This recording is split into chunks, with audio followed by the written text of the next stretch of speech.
everyone. Hello, everyone, and welcome. I'm good at words. It's been a long day. We're doing another chat. This is the fourth one of these I think we've done. Look at us go. Yeah. Next to me is Yong, who you might know from youtube.com/YongYea.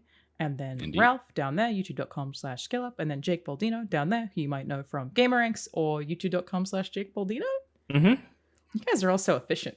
What the fuck is Char-Alanah? We've done this. Who knows? It's a cool name. Thanks, man. You don't What have is to lie the to my origin face. story of that? I just put my name in the middle of Charizard when I was Oh, I see. Yeah. 12.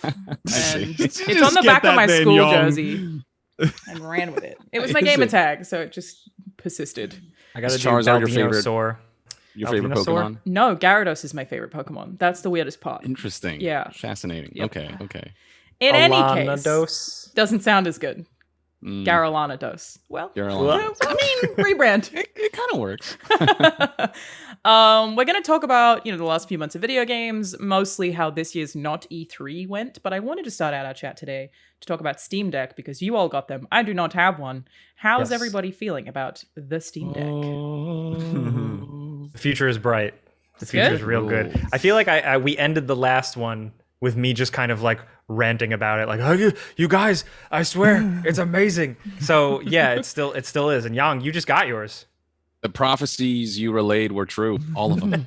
The legends. I mean, it's an amazing device. And what really stands out about this one compared to the ones that I've used is how well games perform on this thing. Yeah. It just, I don't know what it is about whatever proprietary thing they did with the AMD chip on the Steam Deck, but it just runs like Control. I can play at low settings like 45 to 60 frames per second. And on low, that game still looks great. On the other device, it was like, 30 to 45. And I don't know what this thing does that the others don't, but the AAA games are actually small, playable. so the graphics don't have to travel as far. So the frames good. get to the screen faster. Yes, it downloads the frames faster. Yes. Because of gigabit. Exactly. No, but Figured it out. no, but seriously, it's an amazing thing, and I love the different inputs. I use this trackpad a lot for like shooter games, and I know it takes a little getting used to, but like being able to swipe this thing and like turn 180 and then like hold down on the trackpad and then use the gyros to fine tune your aiming and stuff like that. That's like a game changer for shooters for me. That does not third sound person. appealing at all. So it's cool that it is. Yeah, props It to you. is. Wow. If you get used to it. Yeah, I don't use that. It does take some getting used to. And if not, if you like the analog sticks better, capacitive touch right here, if you keep your finger on it, you can still use the gyros. And I think the gyros are way undervalued by people who haven't given it a try. I recommend it. But I've also emulated games on this thing, and they run fantastic. And how could you steal from Nintendo like that? Have you no conscience? Unbelievable. I'm not supposed to Oh admit my that. god. They're going to charge you for the same game again. That's right. Full price. They're gonna take You the must stream accept down it. now. I've bought hear- Ocarina of Time like 4 times. Give me a Yeah. break, Nintendo. That's not enough for Nintendo, okay? That's not enough. So those are your yeah. first impressions. Yes. Jake, like you said, at the last time we did this ended with you kind of ranting about your first impressions. How much has it changed now that you've had more time with it? If at all. I use it a little less, but I still appreciate it. I've actually been using it more for work. It's been a good like reviewer thing when I'm sure. trying to like kill a game as quick as possible. I just jump to it on the Steam Deck, and it makes me feel like really powerful. Like I can work everywhere. Now my work-life balance is even more toxic. Yes, this is good. This is definitely good.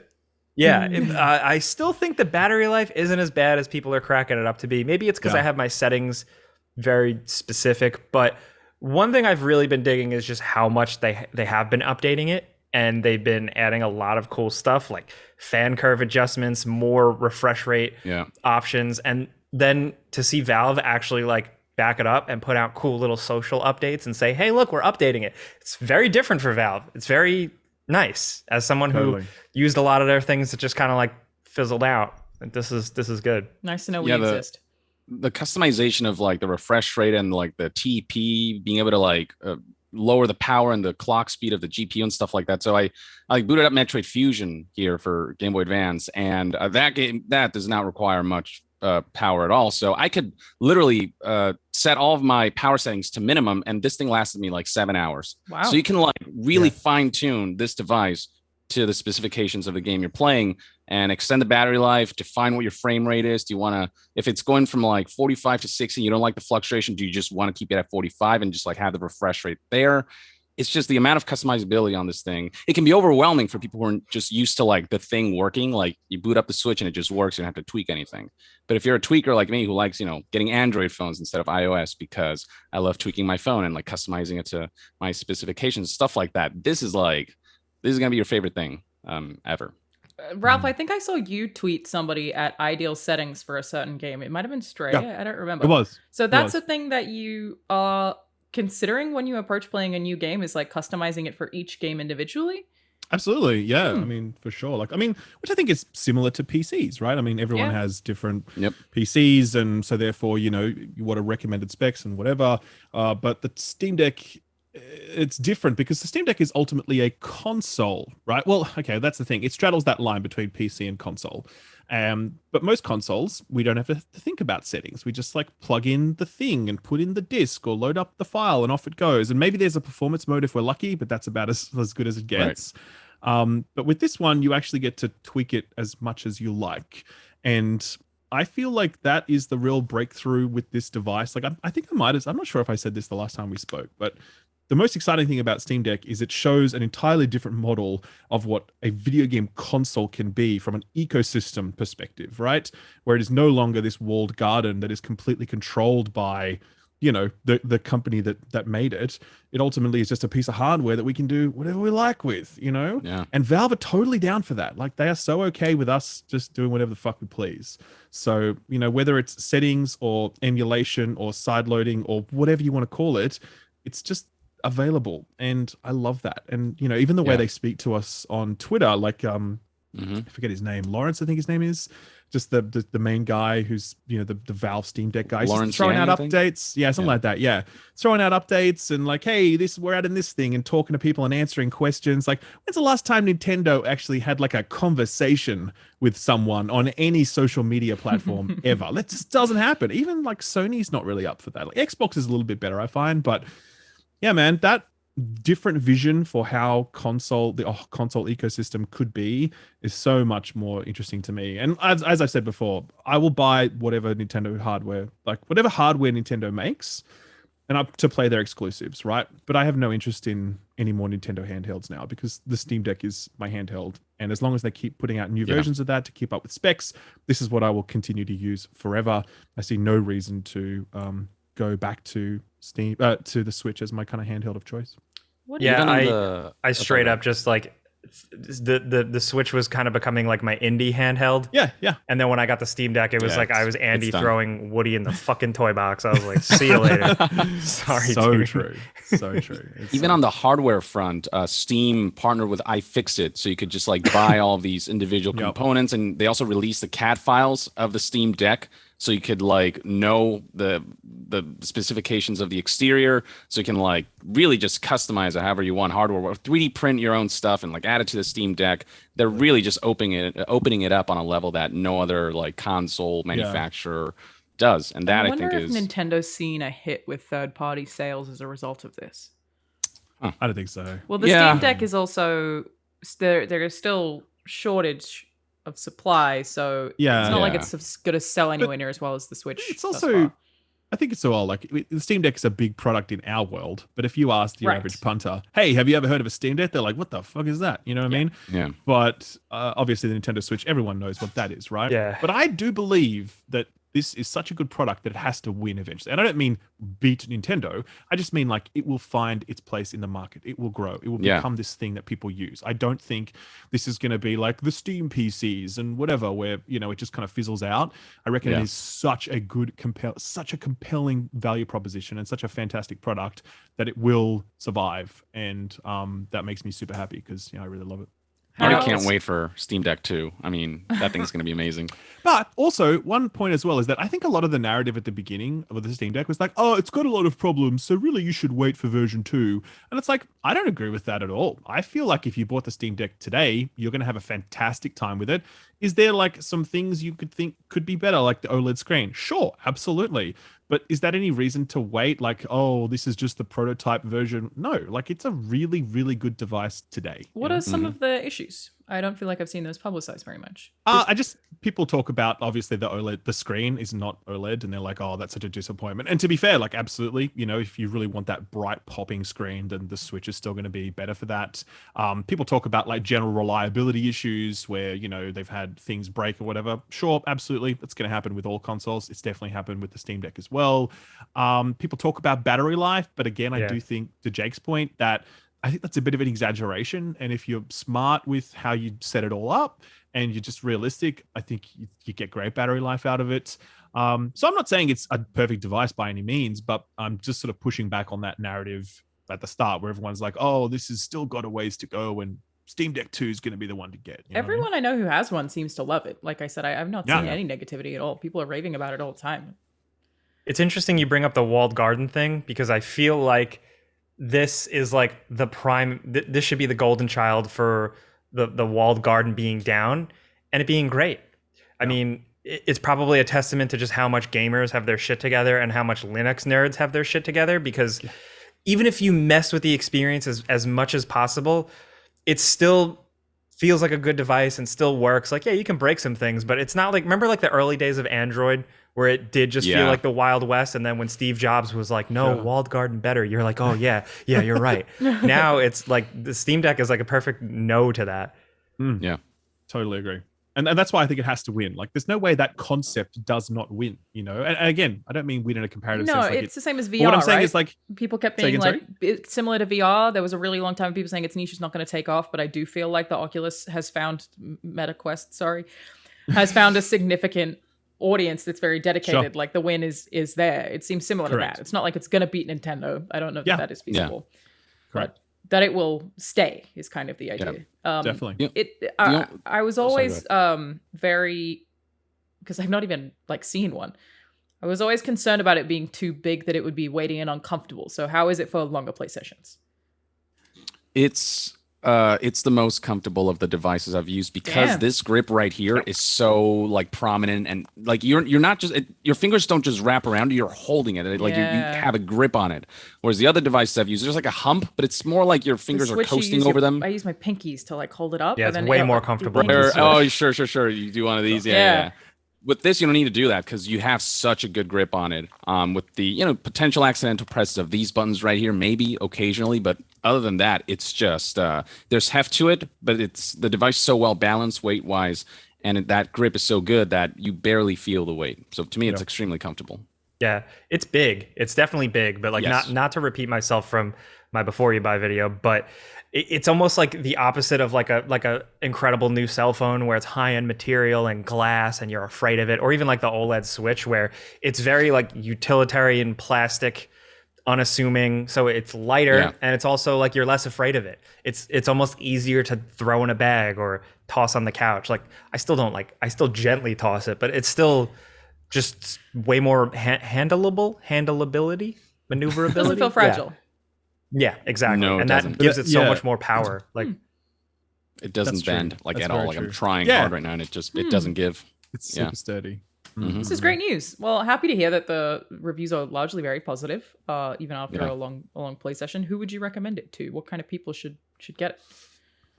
Because I still don't feel the need to, and that's because I don't do a lot of handheld gaming. I love my PC setup so much that I don't feel the need to get one because I would always prefer to be here on this super ultra wide monitor than holding something. PC nerds and gamers who love to tweak stuff, this is like your thing. Yeah, I mean, yes, but at the same time, like if you're obviously I play most of my games on PC. The best use I get out of it is by just because I work out here in this space, right? But I think there's something about just being close to others, even if you're doing something else, just being in the same proximity with them, right? Yes. Mm-hmm. And what I really like about it is that I can just go inside the house and continue playing exactly what I was playing on my PC, the same cloud saved, whatever, and just play it near my family. You know what I mean? Sound like you're like your little hermit dog, and you're like, but I want to play indoors. Yeah, not that's in my that's shelter. it though. Do you know what I mean? They're like, go back outside. But Mark got the Steam Deck. No, I don't care. No. But no, it is that though. Like it's it is just that thing where I can be close to my family while I'm doing my work, and obviously, it's not like I'm ignoring them, like I get to, whatever, but it's just, that's nice. You know what I mean? I think that's the biggest use that I get out of it personally. I guess I currently do that with Backbone, and I stream to my phone, which is a dog shit way to play video games. In comparison to a Steam Deck, but that is my current alternative. Is like I just use the little Backbone controller and I stream from PlayStation or Xbox or whatever. So, I've also spoken to folks who I've heard like from like all kinds of people like in my comments and stuff like truck drivers, people who are driving across countries, people who commute a lot, obviously, but also a lot of people in the military or armed service people who are like, on a base somewhere, and it's like they have power, they have internet, but they only have so much. So a lot of people in the service places, service sector, are like sitting around waiting for their pre-orders. From what I've spoken to, that makes sense because then you don't lose the quality as well. I guess that is the luxury of it being effectively a PC that you can take with you, and that is awesome. That accessibility is awesome. How much are they? From 400 to 650. Depends There's like on 3 the tiers. hardware. Yeah, depends on, it's 64 gigs, 256, and 512. And it's 400, 520 or 530, and then 6. I don't know, somewhere in that area. Buy the cheap one, by the way, because it has an SD slot, and I have Upgrade like I have a 2 terabyte SD card in there, so I have like all of the games installed. And there's like, it's not that much slower to install stuff. Super easy to mod too. Yeah, swap out that SSD. You just don't need to spend that extra money. The only difference, I believe, is that the high-end model has like a different finish on the screen, if I remember correctly, like a more anti-glare matte finish or something. Anti-glare, but like, I don't know, that doesn't bother me. I've never looked at my Steam Deck and thought, there's so much glare on this thing. It's just not what's your version? The base version. The base version. Okay. Yeah. I got the $650 version, and there's a noticeable difference, but it's not make or break. Right. I when I use the the One X player and I put them side by side, you can tell like the glare on the Steam Deck, it's a little blurrier, less prominent, a little dimmer. So it does help, but it's not the thing you should buy. It's only if you really care about the 512 gigabyte storage, and you can more than make up for that if you have the money to buy like a 2 terabyte. Micro SD card. Can Steam Deck support 2 terabyte? I thought it was up to 1, but maybe I read that wrong. Maybe I'm misremembering. I just got the biggest one. It might be 1, but okay. Yeah, I have so many games plenty installed that I'm like, there's nothing else I want to install on this thing because it's just I have so much storage like space. I'm full. It could be I can't possibly eat anymore. Right. Well, that's awesome. Any other thoughts? Anything else that you want to share about time with the Steam Deck? Anybody? I guess the one thing to keep in mind is it's not so much that it's walled off, it's just the support isn't there for certain games and things like Game Pass that I think will be perfect for Steam Deck. So there's some compatibility and software issues that's getting in the way of its full potential, but that's going to get resolved over time. What it is capable of doing now is still more than enough. If you just play games on Steam, all that's there. All your cloud saves, on whatever games you have, it's all just readily available. So I can't imagine it doesn't end up getting some sort of Xbox app. Definitely. It's a good question. Someone asked, can Steam Deck run OBS for gameplay recording? Yeah, I mean it's a PC, so well, not in that way. I don't believe for gameplay recording, but you can run OBS. You can use it as a PC. So absolutely, yeah, you can go to desktop mode. If you hold down the power button, there's an option to go to desktop mode. And if I believe there is a Linux version of OBS, and this is just a Linux PC. That's all it is. Yeah. So if it runs on Linux, it can do it as long as it's not like too power hungry, I guess. But the Steam Deck's plenty powerful. Yeah, very cool. Okay, hard pivot. How did everybody feel about not E3? I guess the first thing was Summer Game Fest. Xbox was second. Anyone have any impressions of Summer Game Fest? It feels like it was so long ago now, but it was a million years ago. I know. Yeah. Like any standouts? Callisto Protocol is the game that I'm most excited for. Yeah, same. Hell Yeah, yeah. just across the board. That's a video game ass video game. Yeah. Just regular old. That's like, hey, if you bitch about video games all the time, play this one. It's exactly what you want. And You there's bitch no about Dead Space. You're all the Dead. Everything is now Dead Space. Yeah, a lot of There's so Dead many Space video shows. games. Yeah. That's very true. I'm trying to look up what else even was announced because I've forgotten. Fort Solis see. was also Summer Game Fest, which is interesting because of the similarity between the two. It seems like they'll be different enough. Like Fort Solis keeps being pitched as more of a thriller than a horror, and I don't necessarily know what that means for a video game. Like, is Layers of Fear a thriller versus a horror? Does it mean it's more like that? I don't know. I don't know the answer to that. Yeah. Curious to see, but it does seem like it's going to be kind of short, more digestible. But that was definitely a standout for me. Legit. I can barely even remember what else there was. They showed like Call of Duty, Aliens, Dark Descent, Street Fighter it's a long 6.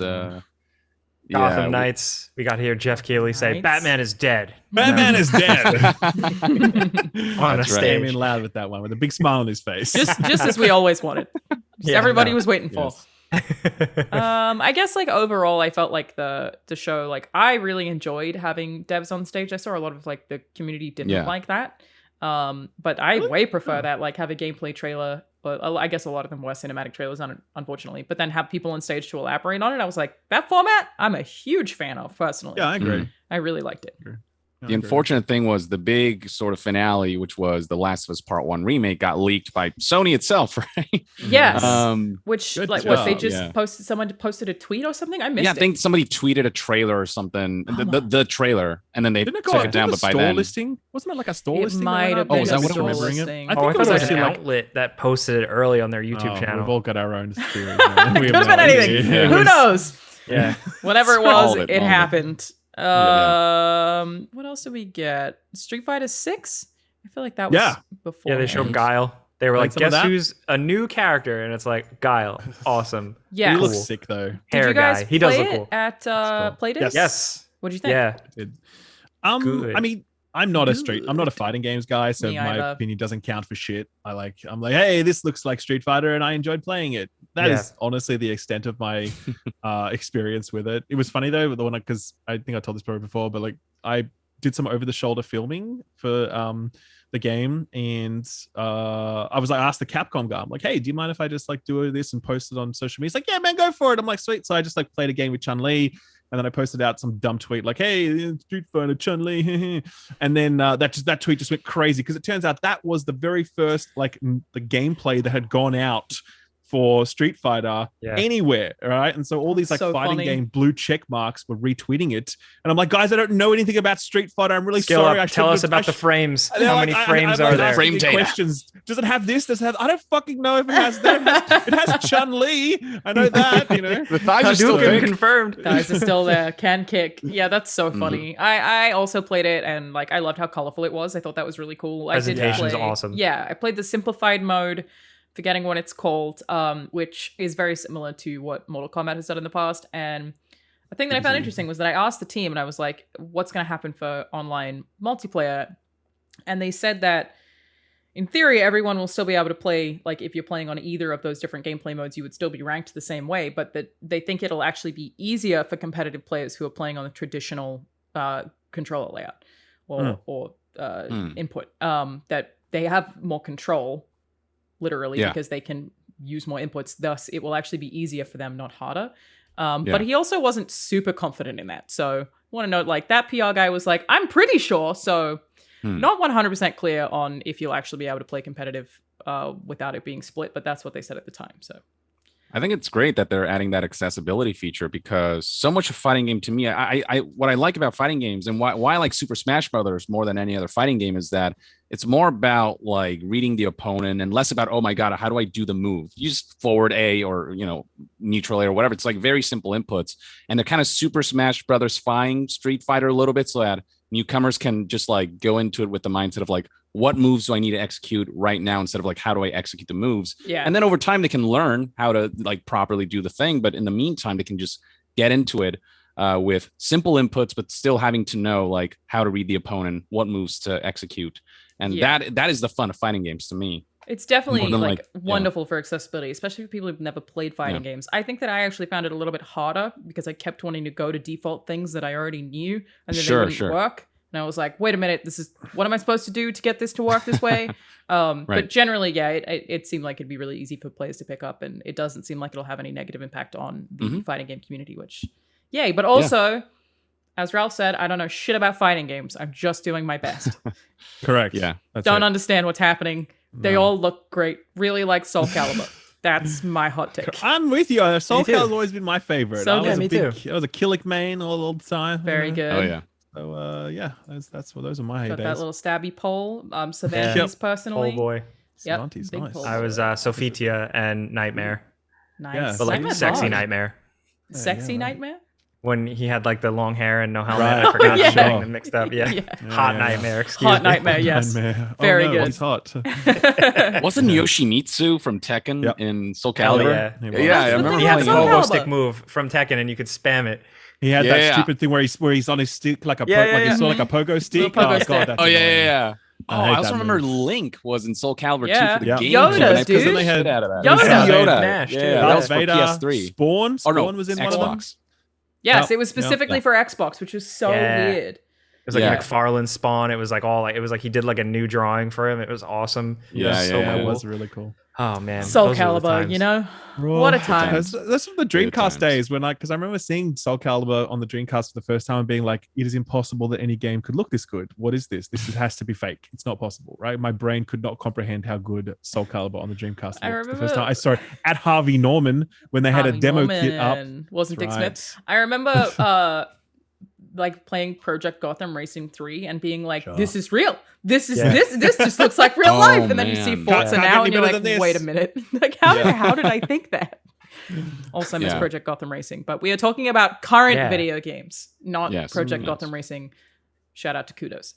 So I'm a big fan of Bloober Team. I've played every single game that they've ever made. It's not that I think they're all 10s, but it's like I will play every game they ever make. And I still don't actually know what Layers of Fears is, but that's a game that they announced that I believe Oh, is that's right. a combination of the two Layers of Fear games together, but Oh, reworked. I don't Yeah. actually know. I know some things about it, but I don't think they've gone like. Right. I'll tell you guys after. Okay. I don't know what's public and what's What not. we have is a new game built upon the foundations of Layers of Fear Inheritance, and Layers of Fear 2 with surprising new story and gameplay direction. So Oh, okay. That's never mind. That's what I know. fascinating. it's- Okay. So it's like Layers of Fear remix, I think. Yeah, Huh. I haven't played any of them, so Ultra I Deluxe. don't know. Exactly. Yeah. Are they just Actually, like I- kind of like atmospheric pseudo thriller / horror experiences? Like, is it just basically like The Medium, but a different Not story at all / like The world? Medium. Kind No? of way cooler than the medium. Not at all like the medium. Yeah, no. that's a very like unusual game for them. They're I mean, yes, but the big thing about Layers of Fear that I think makes it stand out from other horror game series is generally that the environment changes around you constantly. So, you know how like Resident Evil, you have that safe space in a safe room. It's Sure. very rare that you ever feel safe in Layers of Fear because you can walk down a hallway and then know that when you turn around, everything's going to look completely different and you don't know what's going to be behind you. And it just does There's a that lot of all layers. the time. That's kind of cool. Of fear. so much. All right, Um, and that's it. We peaked. All I know about Bloober is the medium, and that apparently rumor has it they might be working on a Silent Hill 2 remake. They might be Yeah. the studio that Konami's licensed that out for. Everyone's That's really all I know. pissed about that. People really hate Bloober Team. Yes. Really? Yeah. Really? Oh yeah, big time. Yeah. You don't know? that. You haven't heard about all this stuff? I don't they really have pay some attention to any past of this controversies. Oh, do they? I Yeah, think. yeah. Yeah, I don't want I have no to. idea. Yeah. There's a lot of stuff about their treatment, the way they handle mental health issues in their games. I know the medium was Oh. controversial. Yes. for Which that I sort of stuff. understand. They definitely broached a topic that I feel like a lot of studios would not. And I don't know that they Yeah. nailed the landing. But I don't No. think they had any negative intent. It definitely doesn't come across like a team that was insensitive. No, Just exactly. a And big hill. yeah, exactly. So I kind of cut them some slack as well because I'm like, okay, yeah, probably didn't manage this the best way possible, but like at the same time, I don't think you were trying to go out there to be dicks and like, you know what I mean, Yeah. which counts for something. I know So, a lot of people I mean, don't like Blair Witch, which they also made. Sure. But I was The fine with VR it. version was cool, but the main thing just kind of didn't like. It was like you had the Blair Witch license. You could have done anything. And we And- did mostly spend time walking around lost in the woods, which, like, yes, but also not that fun in a video game. With a dog and a radio. Nice dog. Very cute dog. Sometimes interesting radio. Yeah, I mean, like I said, I don't think they make 10 out of 10 games, but I will always play a Bloober Team game because I feel like they're creative in ways that I never expect. So I'll play it, whatever Fair the enough. fuck it is. I will always play them. Fair enough. But I don't know that I buy that they would ask Bloober Team to make Silent Hill 2 remake. I don't. They've said that they're working. They publicly said they're working with Konami on Yeah. something, Did they? right? Yeah, It's that's clear- a public thing. Yeah. It's They're very doing clear that they're something. probably working on something Silent Hill related. Yes. Yeah. You don't know Wow. if it's a Silent Hill 2 remake. That was a or year ago that they said that? Yeah, they've entered into a new Yeah. partnership with developer and publisher Konami. Holy shit. Yep. But the rumors are that there's a new Silent Hill game in development, a Silent Hill 2 remaster, and also like a Silent Hill stories thing, like some from like set Annapurna. in that world. You know, Downpour 2. Say again. Sorry. I What? did hear about the Annapurna one. Yeah. But I Right. wouldn't have chosen Bloober Team to do a Silent Hill 2 remake. Well, again, I don't know if they're doing the remake per se. They might They're be just doing one working of the together. offshoot stories, or they might Yeah. be doing. They're not doing. Hmm. I'd be very surprised if they're doing Silent Hill 3. Like stunned. But like Interesting. whatever the next Silent Hill mainline entry, whatever you want to call it. Yeah. But yeah, I don't know, man. It's weird. It's surprising that Konami's even really doing that at this point because they make so much money off pachinko that I think that I've built up And Yu-Gi-Oh. walls. Yeah. Yeah. As a huge Silent Hill fan, I think that I've just convinced myself that it's never going to happen until it does happen. And I'm like, I don't buy it. It's not. They're never making another one. And if they do, it'll suck anyway. I don't care. I don't want it. They're getting already back in the seen the game. leaks. It's weird. They're back in the game. It doesn't. Yeah. It's very weird. Like it's funny. I'm the opposite as like a Metal Gear fan. I'm like, no, I don't need any more. No, just stay. I feel the same way. Stay about quiet. Metal Gear. You know, that could be Silent done. Hill could use more, but Yeah. Oh man, yeah. I still would love to see a remake of one of the older Metal Gear games or something like that. But yeah, I don't know All if I right. want a new entry. new podcast. Let's go. Let's do it. Let's do it. I think they still hold up pretty well. But so Konami did Yeah. get into NFTs, and I know made like Yeah. a not insignificant amount of money. They didn't make a ton, but there was an auction for a Castlevania NFT that was $150,000. Something like that. Yeah. I mean, It was. They did those collectibles. Yeah. Yeah. that was It was the like a anniversary small- celebration. Anniversaries. series. Exactly. It was just a quick 35th anniversary or challenge. something. Yeah, I don't know. Which like I hate, but Whatever. It's Konami. You have to yeah, expect them and to they do seem the to have shittiest thing stopped. possible every time. Just give me Yeah. a pack of Yeah. stickers in the mail. Yeah. But Seriously, only honestly. you have them. That's the appeal. Yeah. Just You yours. own these stickers. Stormgate was definitely one that a lot of people are excited about.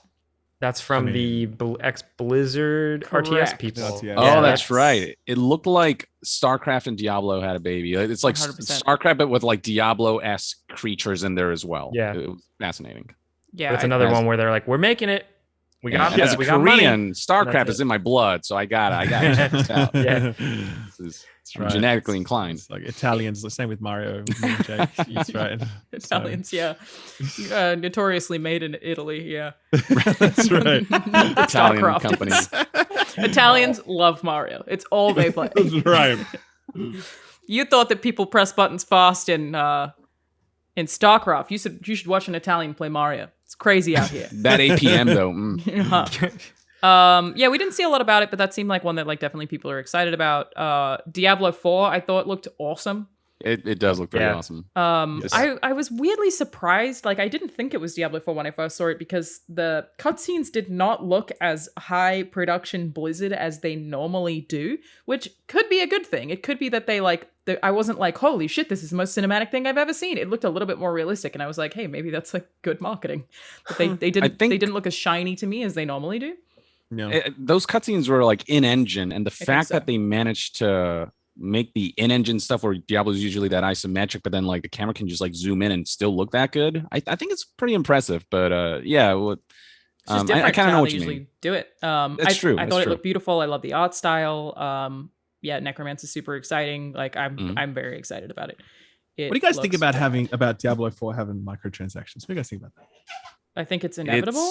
It's inevitable, and I'm concerned after. I don't think it's going to be on nowhere close to the level of Immortal, but I can't trust that it's going to be good enough or like unintrusive enough because I've just that's what I thought the Immortal would be. Honestly, it's a lot of the early reception seemed really positive, and then launch happens, and then Dude, they activate. I Order played Diablo 66. Immortal and loved it, and then played it again when it came out and also really enjoyed it for the 8 hours that I played.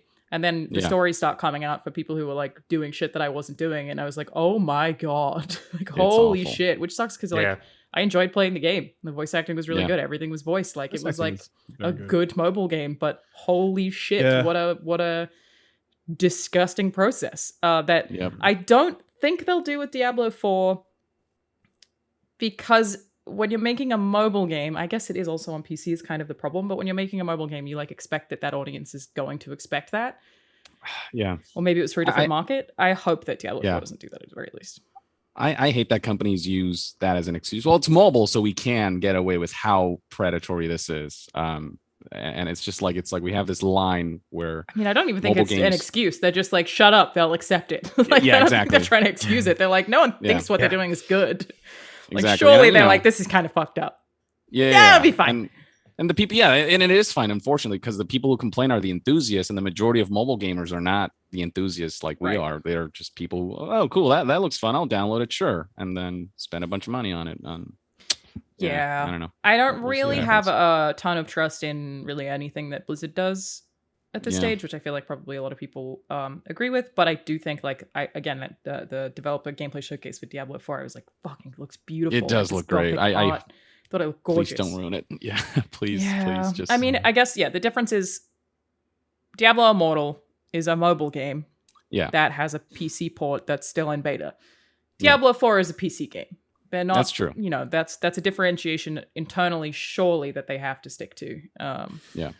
Yeah. I mean, I don't expect they're going to go full pay to win with it, right? Obviously, because I think that's just going to cause, I think, too many headaches for them. But I just wonder about things like, battle passes that give you bonus experience and increased chance to get the legendary set that you want, and all the best cosmetic gear being gated behind, behind a store or that same battle pass or whatever else.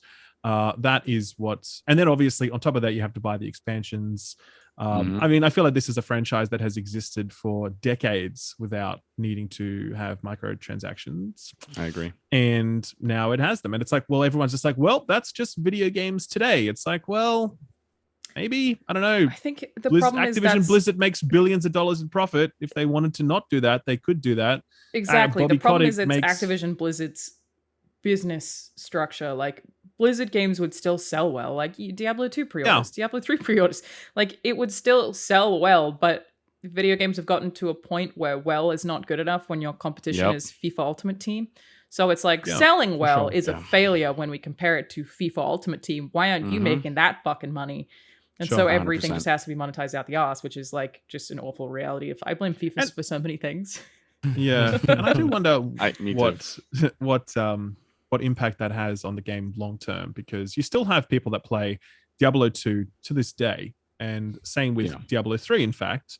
And it's just kind of like their main go-to game because they can play it and know that it's all there and that's it, and they're happy with that. And I wonder, the flip side to that is with Diablo 4 is that they're promising this evolving live service that's constantly getting new content, and that new content is funded by the microtransactions. Okay, well, let's just see how that actually goes before we sort of like say that that's a justified excuse or what have you. But I don't know. I definitely think it's going to be a new chapter for a Diablo in a way that we've never seen before, and I am personally, not like it's inevitable. I'm not like, oh, this is gonna suck, but I'm very much just like, let's watch this space. You know what I mean? Especially after Diablo Immortal, where I was like, oh, the mask, it slipped. Okay, oh, you got it back on. Sorry. Okay, cool. Yeah, I hope that at the very least that the Diablo Immortal backlash, which I almost feel like they didn't expect people to find, because like I said, I played it for 8 hours and I didn't see any of it. The worst thing that I had, which was very egregious, was I got stuck in a menu that I thought was required to progress, but it was actually a store. Right. And I, as a 28-year-old woman, was like, how do I progress through this menu? Where do I go? And then I was like, I have to do something here to get through the story. And it was actually a fucking shop. And I was like, you tricked me into thinking this menu, I had to click buttons. Like, there's no way around that. Like, it was terrible. And also, God, the cosmetics that looked so cool were just right in your fucking face. And you're like, I'm not going to buy them. I won't do it. But it's $40 Australian to buy a skin in Diablo Immortal. It's absurd. And like I've kind of stopped using the word. I still use it on occasion by mistake, but I'm like actively trying to stop using the word microtransaction because I just think that is so the wrong word at this point. It's been the wrong word for a long time, right? I'm not the first one to say this, but I really feel like as I was looking at Diablo Immortal, I'm like, wow, $40 fucking for a skin in a mobile ARPG. Are you kidding me? So that was a big. That was. You know how many Vampire Survivors? Do we have a replacement word? Sorry, we both spoke. What'd you say, Jake? Oh, sorry. Do we have a replacement word for microtransactions? Like, well, I just call it extra spending. I just call it in-game spending now. I think that's better because I think it's like we're spending money in games without having to sort of like suggest that it's actually just this tiny amount when really it's like hundreds or thousands. No, of dollars, microtransactions is a lie at this point for sure. Yeah. I say macro transactions at this point. I mean, when you have to spend $100,000 to max out your character, we call it big horse armor. It's horse armor, but more money. Again, I tweeted this the other day. Armor. I don't know why big tobacco is big tobacco and big pharma is big pharma. What about big video game? Big gamer. It's clearly big video game. Why don't we just call it that? It's fucking big video game.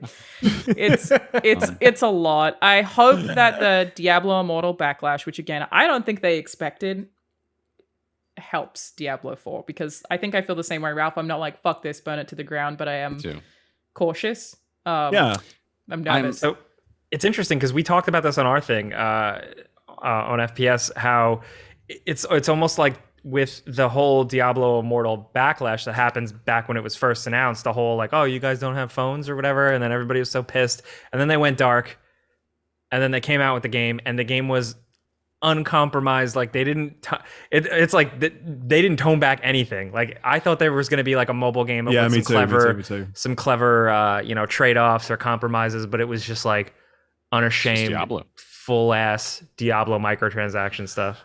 Yes, it is. It is like I was surprised by how Diablo it is in that, like, again, everything's voiced. Yeah. It looks good. The combat's fun to play with friends. Most games are, but they just out the arse, this is our time, mobile game, free to play.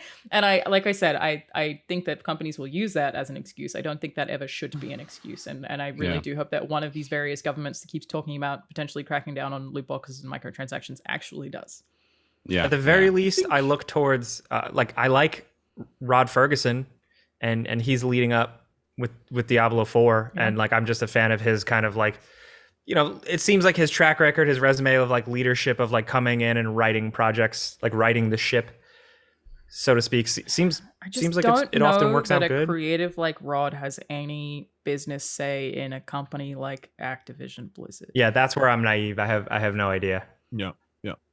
I'm sure he would fight for things. That's the good news. It's got to be really complicated for the people who are there who love working on Diablo. There are people on Diablo Immortal who love working on that game. That's like, I don't know what I would do. Like, I don't think that I would. But that's like to say, well, just quit is like you have to be in a massive position of privilege. But I think if they would be like, God of War Ragnarok, full of microtransactions, I'd be like, I don't know that I want to do this.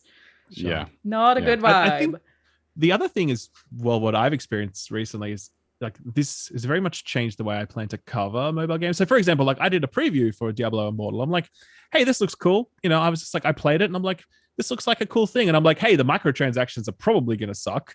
But like, overall, this is a pretty fun Diablo game. And I'm looking forward to playing some more of it. We'll see how the microtransactions go. Turns out the microtransactions were many orders of magnitude worse than I ever could have predicted. Right? I will never do it again. I will never promote a mobile game ever again. So I got a approach from Ubisoft recently, and they were just telling me about the existence of the Division mobile game, right? And they were like, just FYI, and you can do whatever you like with this. And I'm like, okay, cool. Could you tell me about the in-game spending stuff? And they're like, oh, we're talking about that stuff later on. And it's like, well, I'm not going to cover your game until I know how you're going to charge for it. Do you know what I mean? Yeah. Because it could be like, hey, and the Division mobile game looks pretty cool, to be honest with you. It kind of looks like a Division 1 port, but like expanded, and it's pretty like impressive, right? So yeah, I was like, this looks really cool. I would love to pump this, as in like get some word out. Like, I love the Division. It'd be cool if this franchise continues to exist, and that's awesome. But I don't want to do that until I know how they're charging for it. You know what I mean? And because otherwise it's like, well, I've set up people to get excited about something only for them to be charged out the ass. So I'm definitely kind of just taken a big step back on all that stuff. And I'm not pretending it doesn't exist. Like I shouted out in my news show, for example, I'm like, hey, by the way, this is coming, but let's not get too excited until we know, which sucks. Like it'd be nice if you could just see a game and be like, hey, I'm excited for this game. But you have to be like, hey, I'm excited for this game. But also they could try and charge you $50,000 to play it. So let's just, pump the brakes. Yeah, I mean, I think any developer who says, "Oh, the monetization stuff does not affect the design," is it's bullshit. Like on some level, it always will. Maybe some more severe than others, but on some level, it has to affect the design because the store can't. There's no point in the store existing if there isn't some incentive for people to go there. And Diablo Immortal, especially, like the end game is what people stay for when it comes to Diablo. The campaigns will get them started. Right. And so it's like, it's very clear what they were trying to do there. And I mean, it's even like free to play Skate, right? Like, what do you guys think about free to play Skate? It also scared me. It was like, oh, anything free to play, I feel like I'm afraid of at this point. Like, and the fact that they called it just Skate was like, oh no, that's Skate what I really, Infinite. I love that they released that early gameplay footage. Like, I wish that more dev studios would do that, where they release something that's clearly in progress and everyone goes, this looks like shit. And then you go, but that's how it works. And I wish that people were more transparent about that stuff. That got me excited. And then they're like, it's free to play and it's not called Skate 4. It's funny. It's like if someone came up to me, like if I didn't like pay attention to this stuff, if someone came out, hey, do you want to play Tony Hawk's Pro Skater forever? Like you just keep playing more of it? I would go, oh yeah, that's awesome. So like same thing with Skate, but it's like just knowing how the environment is, you go, oh no. You can't help but go, oh no. Anything live service as well. It's a bummer. We saw this with Halo. Like, obviously, it's cool that lots of people get to enjoy Halo. A free to play Halo experience, sure. But what we lost in that process, I think, is significant. Not been good. You know what I mean? Like and I'm not talking about the lack of content updates. I'm talking about the fact that to unlock the stuff that you want, it's now $40 to unlock a set of armor or whatever else, and it's like, well, has that been worth that transition? I don't think. I also didn't really notice it playing Halo Infinite because I didn't care about that stuff. But same token, like I didn't know how much anything was worth because I never even looked. Same token though, it was so cool playing like Reach or Halo 3 or whatever else, and seeing the guy with the cool helmet and knowing it was because he earned it, and that doesn't apply anymore. Like, look at this fucking guy! Oh my god, that would have been so hard to get. And now it's like, okay, you spent money poorly. That's right. It's a shame. The only microtransaction I bought in the last decade is a dog in Sea of Thieves, and I stand by my decision. Fair. That's fair. Yeah, this is what like. There's so much about gaming these days where the highs are some of the highest, but the lows are some of the lowest ever, and it's become such a minefield where you're always paranoid about what if this game becomes the next X former game that just completely screwed everything over. Yeah. And it didn't used to be this way. I used to look forward to EA games and Ubisoft games, and the worst thing I had to worry about was, is this game gonna be for me, and is it gonna be polished? Those were like basically the two things I had to worry about. But now it's just like something looks amazing, the developers put their hearts and souls into it, but one management decision about monetization, or whoever makes those decisions, that can just fuck up the gameplay loop so much that all of that work the developers put into just lovingly crafting the game, it almost feels like it goes to waste, because the loop is as important as the mechanics themselves. The loop is what keeps you engaged. I hate that word now, but it's what keeps you like coming back. And when that loop is constantly interrupted by, hey, you can't progress any further, hey, pay up, it's no longer. It loses the purpose of fun. Conversations really bump me out. I know, right? I know. I'm just but sad now. Like, that's true. Someone's mentioning Star Citizen in the chat. You want to go down that rabbit hole? No. Really get bummed out. Whole different $9,000 ship, baby. Let's go. Let's go. Okay, let's jump to something potentially less depressing, maybe. Sure. Before I start ranting about capitalism. Jake, hold on. Someone hold him back. He's gonna do it again. Hideo Kojima announced a new project with Xbox that specifically referenced the cloud and cloud technology. I don't know what that means, but I did ask a number of people who, work in game development in a way that they're much more informed on what the fuck that means than me. And they all said they're paying him a lot of money. Yeah. Here's what I'll say Strand on type game. It's a Strand game. That's what we know. It's gonna be. Here's what I'll say Strand. on that front. When people hear cloud, immediately think, "Oh my god, it's just gonna be like a Stadia game." Which no, that's not what it is. I just think everything's on the cloud. It's just Flight Simulator employs cloud technology to render the planet. So it's like there's stuff like that where cloud technology isn't just about streaming games on your phone. It's like the tech itself can be used to pave the road to fascinating new ways of graphics rendering or gameplay design, whatever Kojima might be coming up with. He said, I've always wanted to make this game, and now the technology is here to make it. I don't know what that means, but I feel like he's not just gonna make a game that's traditional that is on the cloud. He's gonna leverage that technology somehow to go for something weird and interesting. I'm excited, whatever it is. Interestingly, this cloud technology discussion was happening at like the start of the Xbox One era, right? Yeah. That was one of the biggest promises of that, where they said that, Crackdown 3, for example, and the basic promise was that a lot of the local processing that would have happened on your own hardware is actually happening in the cloud. And then elements of that can then be beamed into your game, so to speak. And beams a shitty, like, boomer word, but like that's ultimately it, right? It's beam it into your processed Xbox. somewhere else. And it's processed RAM. somewhere else, and then you get the benefits of it on your screen, right? And that's an awesome idea. Like, why hasn't that been leveraged more? And I Flight think Simulator does do that. Yeah, that's what I mean. As Yong just said, it uses Azure to stream in like all the map data and stuff. Which I think is Hideo super Kojima impressive. got high and played that and was like, "Dude, I gotta make something like this, man." I again, from everything I heard, everyone I asked, they were like, they paid him to say this. He got a lot of money to say this. However, I don't know. Based on Kojima and Kojima Productions in general, I cannot imagine him working on a project for money that didn't also creatively excite him. We don't know what that means, but I just can't imagine. Monster Energy product placement. That's how you get. He just really likes Monster Energy. Okay, it's like the only time I see stuff like that, and I go, "That's not advertising." Like genuinely, I was like, he's just a huge fan. There's no way it's anything else. To be fair, when Norman Reedus AMC ride comes up and the motorcycle starts playing while Norman Reedus is taking a shit, it's kind of funny. It's like it's an ad, but it's kind of funny the way he implemented it. We're all right with it. We're all right with it. Yeah, I don't know. It's an interesting one because we don't really know what it means. We don't know how it's going to be utilized, and I guess that's the exciting part potentially. Sure. Can't wait to find out.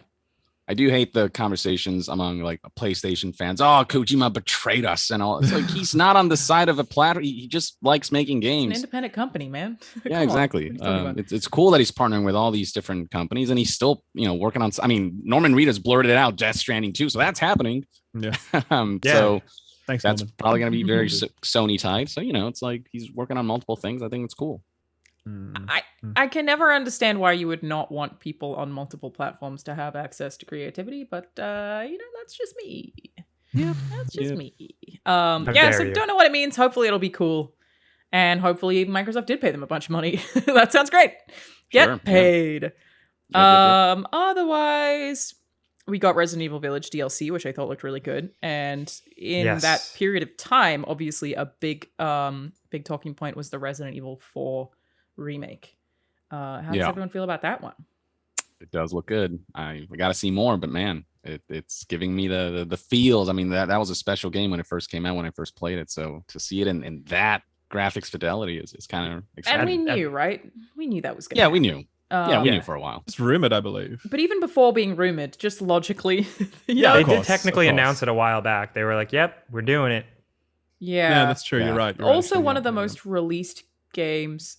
Like, it's a Skyrim. Re-released. Yeah. Oh, yeah, that's right. It's pretty much on everything. I just played it on Oculus, and it's fucking awesome on Oculus. So I hear. It's super fun. Like, there are so many cool things with, like, reloading or, like, pulling a grenade out. Like, just the way that they do it in that game in particular it's so much fun. It's so cool. That's awesome. This is a really fun... It's a fun situation to be in because it's like waiting around for the Resident Evil 2 remake. If you played the original, you're like, a remake of that? Wow. What's that going to be like? Where with 4 now, we've seen the blueprint. We've seen like the direction they take with these remakes.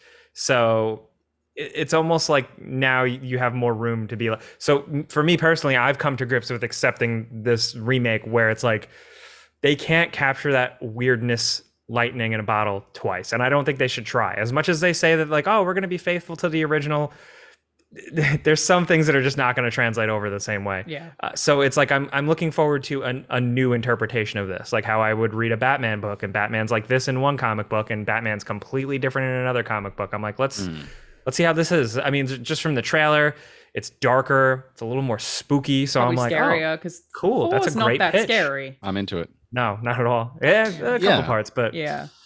It's more sort of towards the beginning. It's more tension driven, and it goes batshit crazy towards the end. I mean, which is, I guess, all of Resident Evil when you think about it. Like even 2, like the way it ends. I mean, finding a giant glob of flesh with your rocket launcher at that point. I mean, True. Yeah, that's pretty ridiculous. With the one-liner, like, what does he say? Like, "Sayonara, bitch." Oh yeah. Like, I don't remember what he says. Godspeed, Spider-Man. Boom, and he pulls it up.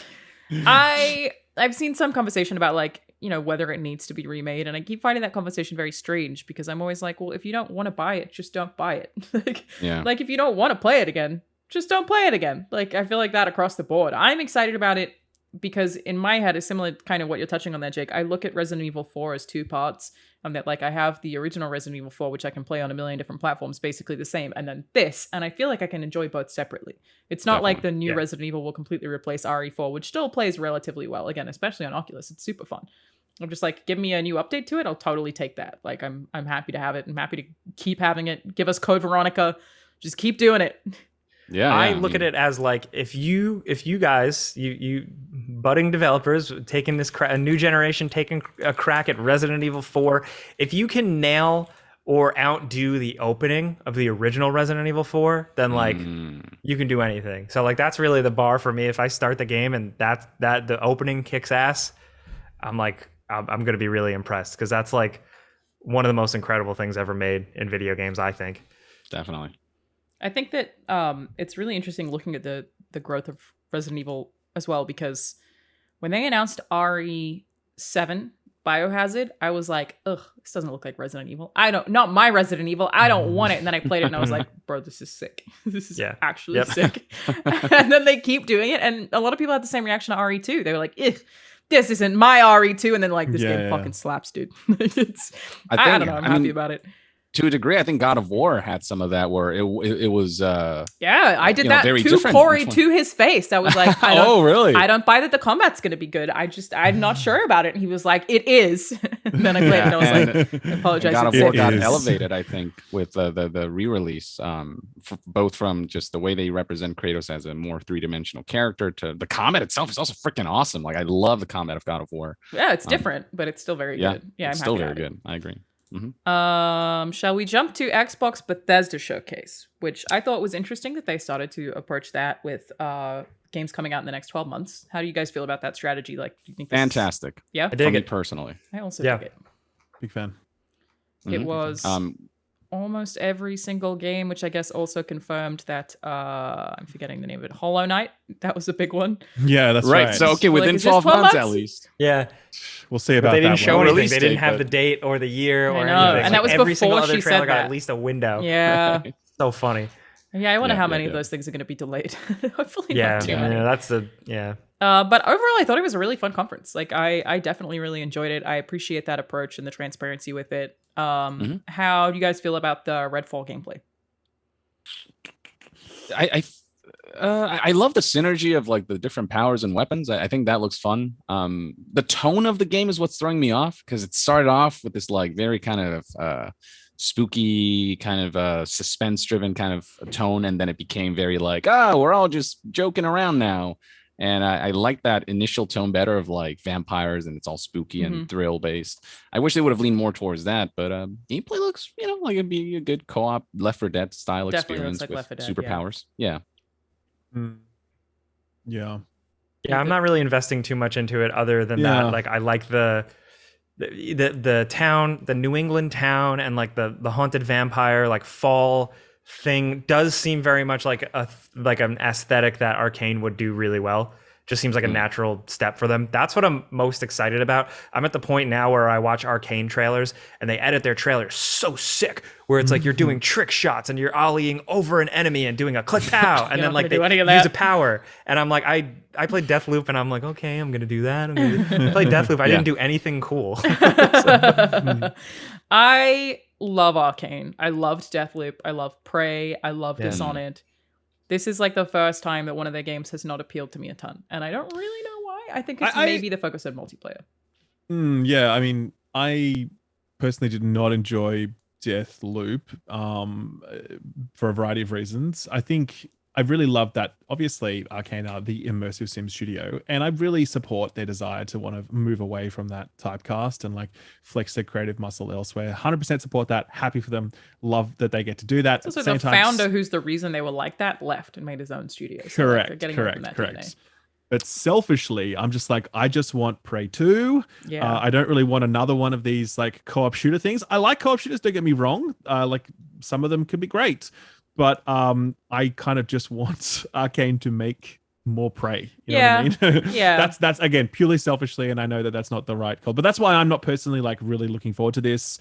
I had the same sort of response to that. Did you see that Hyenas game that was revealed from Creative Assembly? The guys that did Alien Isolation before? No, see, this is the thing. That face. No one's heard of this game, right? But the team who made Alien Isolation at Creative Assembly, new multiplayer instead of making Alien Isolation 2, which would have been incredible, they're making something called Hyenas, which appears to be another like competitive team shooter, hero shooter thing. And it's kind of just that like IGN 6 out of 10. They couldn't come back. No, sure, Alien that was Isolation it. 2. Ryan McCaffrey. So how strange. That. Yeah, I know, right? But that's the thing where it's like, okay, I really love that you guys get to make whatever you want, then that's fun. But I really want Alien Isolation 2, and I really don't want another hero shooter. Like we've got enough of them. Do you know what I mean? Yeah, that's where I'm at. With Redfall, I'm also kind of burnt out on like quirky, like 4-player quirky character designs where they're all starting to feel the same and I can't remember them. Yes. And then couple that with the fact that like these games are like, I know you can play this game single player, but these games are made for people that have like that group of friends that like they rotate and they keep playing a new game. I don't have that. I'm like totally, utterly, completely alone. So I'll play it with you, Jake. Okay, thanks. So I feel the same way. Yeah. How many of these, I don't know. The ridiculous thing is that I will play all of them. Obviously, it's a little bit different because it's on Game Pass. I will play all of them for 5 hours. Have a good time when I do that, and then just bounce. And I feel like that's how I feel about Redfall. Is like, I'm going to play it. I'll probably have a really fun time playing it because everything's fun when you play it with friends.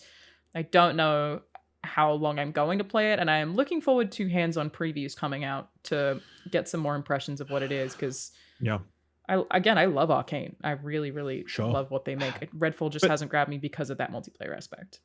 Did you guys... Jake, sorry, you go. I was gonna say, do you guys see what Dana Nightingale, who is the campaign director at Arcane, said? I think like yesterday. It seems like they're kind of stepping back from making more linear campaign style games and stuff like that because of like Deathloop just didn't take off like they wanted to. I guess I'm not sure, but it seems like they're just stepping away from. I don't know what the reasoning is, I guess. They said this a while back. They said they were moving away from the immersive sim genre. They said this probably 2+ years ago. They said they were going to move beyond it. Yeah, what you're referring to is a rock paper shotgun interview that they may never make a linear campaigin like this on it ever again. Which like is such a bummer to read. And like Dana's the person who made Clockwork Mansion and shit. Like it's like, but could you keep making those, please? Like, could those still happen? So good. I don't know. Yeah. She has threads on like how some of the game design of certain missions started, where she just like posts pictures of like, here's what this level originally looked like and what it came into, and it's like, it's so cool to watch. I love the way they design things. Like, big fan of Arcane, but it is a shame, although again, just sort of current trends. So again, it's something that I'll play. It's on Game Pass. I'll play it. I'll probably have a fun time playing it, but it's not something I'm super excited about. I don't know. Maybe it'll surprise us. I hope it does. Exactly. But, just all right. So to that point, briefly, sorry to come back to this on that Jake said about like the characters and the setting and whatever, like the zany characters you get kind of a bit tired of. Like, I definitely felt that with this versus something like Darktide, Warhammer 40k Darktide, which is another co-op shooter, but a very different vibe. And I was totally into this. I'm just like, this rules, you know what I mean? Did you get to play that? I did. I played a bunch of it. It was super good. I loved it. I really, really enjoyed that a lot. That's out. What's the other one they're making? Bolt Gun? No, they're not making that. They're just I don't believe so. That's just another indie project, but based in the Warhammer 40k universe. Yeah, I think that's what I mean. It's just another Warhammer Oh, project. there's so many in the works. Believe me, They make so many games. I feel like they just publish every pitch they get. It's crazy. There's so many fucking Warhammer games. But Balkan looks sick too. I was like, you put Doom and Warhammer together? That's dope. I will play that. Oh, that's very exciting. Yeah, September. I did see it at Summer Game Fest, and I know they had like a hands-on thing in Burbank, but I did not get to play it, unfortunately. September's close enough. I can wait. So then the biggest game of show the entire week in terms of traffic was Starfield, which finally got 18 minutes of gameplay, I think it was. What were your impressions of Starfield? I like that we're a little bit further removed. We're talking about this now because now that the dust has really settled, when I first saw it, I was like, okay. Now, after everything is cleared, I'm like, all right. I don't know. There's nothing in it that like jazzes me except for building my own shit. Yeah. I remember the feeling I got when I first watched the Skyrim gameplay reveal, when I first watched the Fallout 4 gameplay reveal. I'm not getting that same level of I need this now. It's just more of like, oh, cool. It seems like more Bethesda game stuff. It seems like it's very similar in structure, but you can build your own ship, and that's cool. And there's space dogfighting, and that's cool. But the combat still looks like Creation Engine combat. A lot of stuff just looks like, just Creation Engine. 30 FPS, baby, if we're lucky. And also, Outer Worlds is really good. Yes. No Man's Sky. And No Man's Sky. That's the thing. Games of like this have kind of been done, or like in this genre have already been done and done really good. So this doesn't feel as like unique or as shiny as it maybe would have been had it released earlier or something. But also just it's a weird one because I think that we all overhyped it, but I don't think they did that because they were just like, it's coming. They didn't say shit, really. No, that's not true. Let's not forget Todd Howard be like, oh, the technology for this doesn't exist yet. And now the technology exists for Starfield and the little Vidoc things that he's done. I feel like I didn't see any of those. Oh, yeah. They've been hyping this for a long time. It's our first new IP in 20 years. It's been like concept art videos where it's like, here, look at I've never seen the concept art. But maybe I'm pulling that from him, to be fair, which is like not a great source, that he was on a podcast and he was like, we haven't even released gameplay. Yeah. And I was like, you're right. We haven't released gameplay. Why am I so hyped about this? So I had a really interesting reaction to it where at first I was like, oh, sick. And then in the same 18-minute chunk, I was like, oh. And it was so up and down. And then it came away and I had to think about it for a few hours. And I was like, yeah, it's okay. Okay. Yeah, exactly. That's me. It's okay. Okay. It was a weird roller coaster.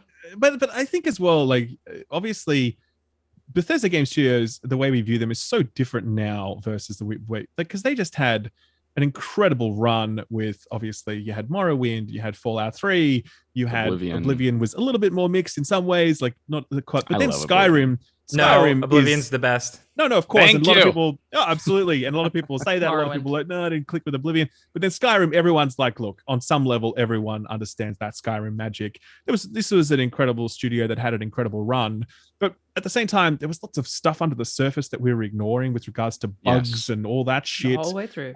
And obviously Horse Armor and the Creation Club and all that stuff. But we kind of just filed all that away. But then Fallout 76 came, and it was impossible to ignore any of that. And they were almost an indie darling for a while, even though they weren't. Like, they were almost seen that way. Like Blizzard was too. And now, no. With that Maryland bubble darling, or a Delaware darling. Where are they from? Maryland? Bethesda? I think he might be Maryland. Yeah, Maryland. It is Maryland. Yeah, right. But with that bubble popped, I think the entire narrative around Starfield changes. It's like, I don't think it has that same level of blind hype and excitement because Skyrim was probably their peak. We're all a bit more gun shy now. And I think as well, we've really understood the limits of that creation engine, which I think exists in this way so that it can, for the modding community, which is fine, by the way. I actually understand that. Todd Howard is on record saying that, they love their engine because it allows the modding community to do its thing. And also because Bethesda is comfortable with it. But the engine is like pretty dog shit in a contemporary sense if you remove that modding equation. And that is the thing I had been tricked on, is that I had read something that made me think it was a new engine, but actually it's just the creation engine, like with a patch. Updated. Yeah, that's right. And they did do that to me. Yeah. They did. Yeah. And it's like, it's still, I was like, oh, it really does look like Fallout in space. Yeah. That's a shame. again, I don't think it's a shame per se. Like, I think it's going to be a cool, fun video game. And I do think the magic of many Bethesda games can't really be captured in a trailer or even lots of trailers. Yeah. It's very much about that sense of immersion and the quest lines and the way they intersect with factions and the choices you make. So I expect it's going to be a cool ass video game that I'll probably enjoy. But do I think it's going to have that kind of impact on me that those other Bethesda games did in the past? I think that's quite unlikely. Yes, we're framing this negatively, but I would say I agree that I imagine I will play through this campaign and I will have a great time. And I will really enjoy building ships. I will love the No Man's Sky elements. I really like No Man's Sky. I will have a good time playing it. It was just a weird one to watch the roller coaster of. Like, and because they got tied into console wars, the hype gets so like contentious, you know, annoying is a better way to put it. That it becomes like the video game to end all video games, and it just I had really thought the community did that to me, but maybe I should look more into like shit Todd Howard had said that I missed because I don't pay attention to game news anymore. That's always risky. Shit Todd Howard said. That's a real I just put in Todd Howard news, and it's like there's so much that's already just come up. If you read comments, he's a war criminal. Todd Howard report suggests Todd Howard neglected Fallout 76 to focus on Starfield. Well, that's a bit convenient. All right. No, but did you not hear that? Did you not read that quote? The seagull quote?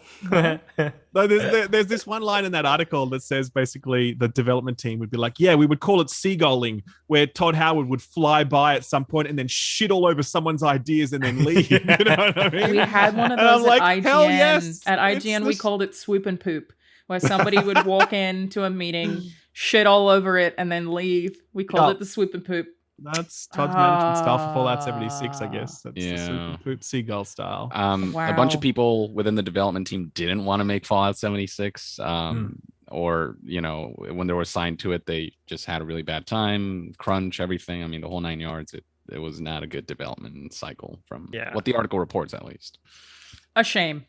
Are they? Someone in chat just said, aren't they making the Indiana Jones game? I didn't think that was them. Yeah, they are. It's Bethesda Softworks. Again, I do not pay attention to game news anymore. No, it's not. But Todd Howard it's machine is games, producing. isn't it? It's machine games. It is. Yeah, but Todd, I know Big Rod Todd is producing. So there's that. Excuse me. Sorry. It's just things I say. Big Rod Todd in his cool jacket. Back at it again. That's right. Yeah, I don't know. Again, I don't know why this call is so sad in particular. Ultimately, I had a great not E3 overall, actually. Yeah. But there's even those two recent Wolfenstein games, not including Youngblood, were so good in my opinion. I love both of them. And then Youngblood, I when I played it and I realized it was not at all what I even thought it would be, and it's actually almost like a Destiny, without the appeal of Destiny. I was like, oh no. Fuck. And it's just in a world where, maybe tempered expectations are good across the board. Everything's sort of hopefully it's good. Again, I think Starfield will probably be a good game that I will really enjoy playing. I was very impressed by the scale of it and the amount of things that were in it that I didn't expect to be in it, like dogfighting. I didn't expect that at all. 1,000 Planets does not appeal to me whatsoever, but I think modders will do crazy cool shit with that. So that's definitely cool that they support them. I don't know. It was a weird one. It was... I think I just thought it would look different.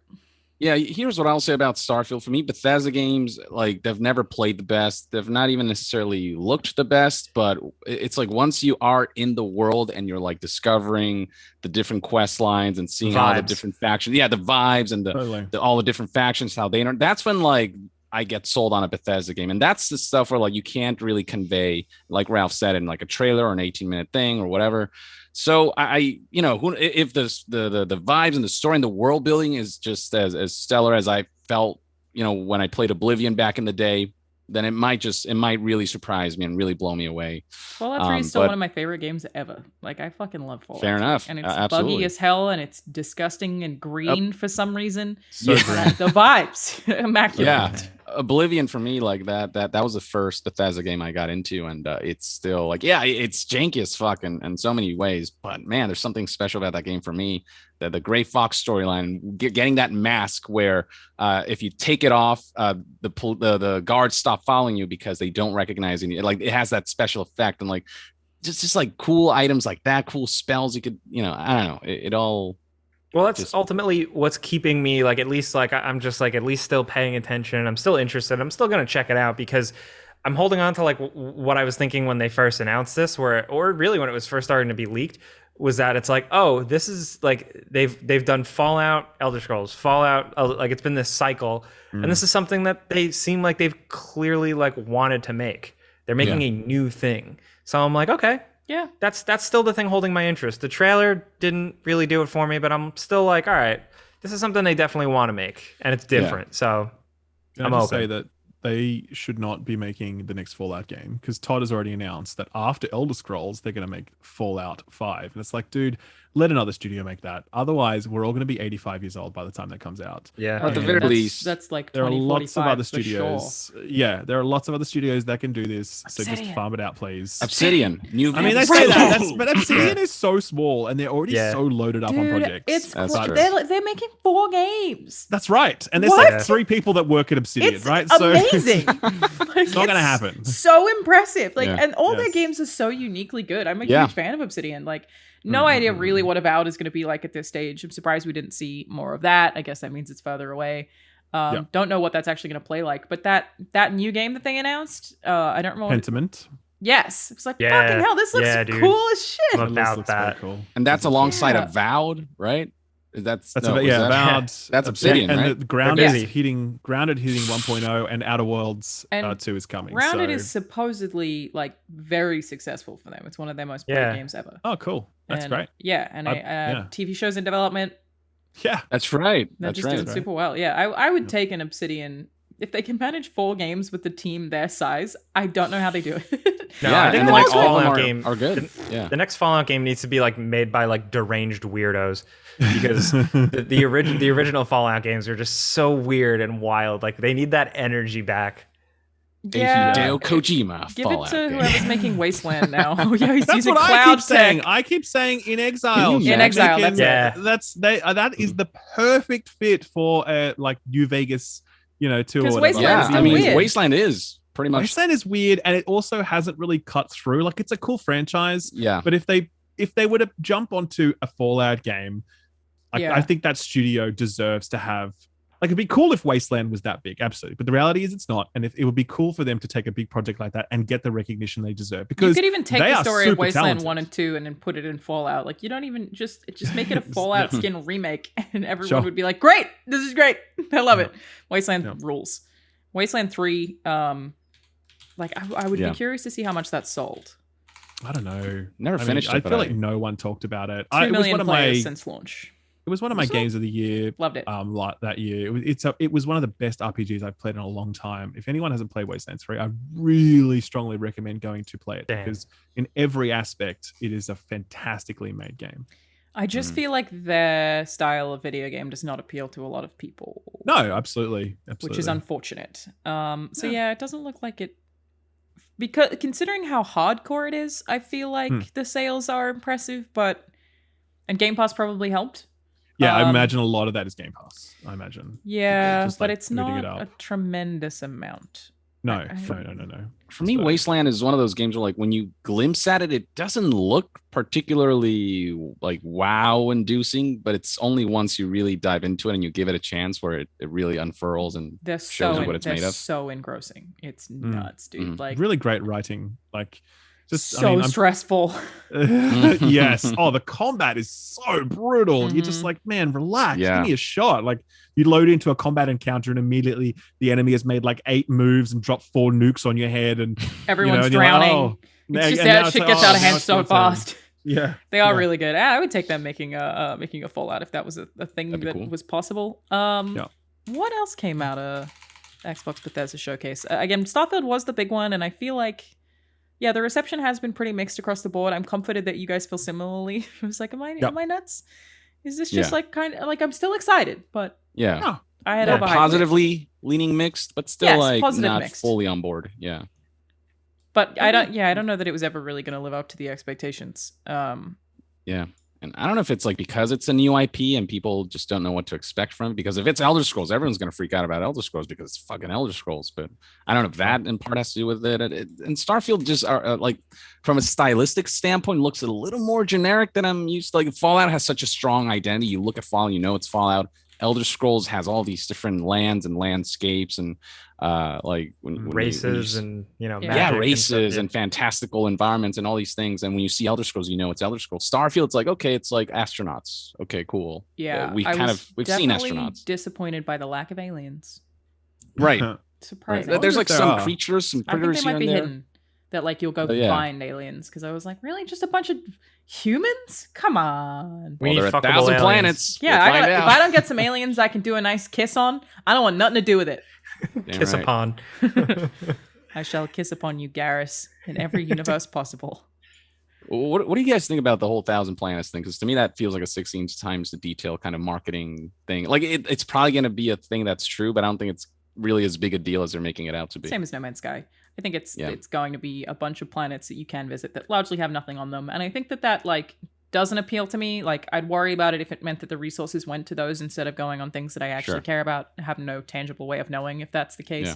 But like I said before, I think it's exciting for the modding community. That's true. It's this big canvases that they can just like put storylines in. But, I mean, modders could have just built their own planets anyway. Do you know what I mean? So, we didn't need you to do it, Todd Howard. Just help. They can fix Bethesda. They've been fixing Bethesda games for years, you know. So they got it. Yeah, it just doesn't mean much to me. Yeah, fair enough. It's just a bullet point that sounds that they can yell. That's all. Persona's coming to Game Pass and a bunch of Persona coming to Xbox was one of my like most hyped. Me too. I love Persona because I'm so excited for people who've never played Persona to get to actually play Persona for the first time since that. Like if they're Xbox loyalists for that franchise's history, that's so cool. Like it's very a crazy ride and very dark. Like they go all in on the darker themes and stuff. Like they don't hold back. Like dude, those games are fucked up. They're dark. Yeah, they're fucked up. Yeah, they really are. Mm-hmm. And like kind of problematic in some ways, but you know we love them. Yeah, we love you, Atlas. Even if you keep, it's like I don't know why there's a bit in Persona 5 where Morgana's like, oh, women. Always so emotional because somebody tries to commit suicide.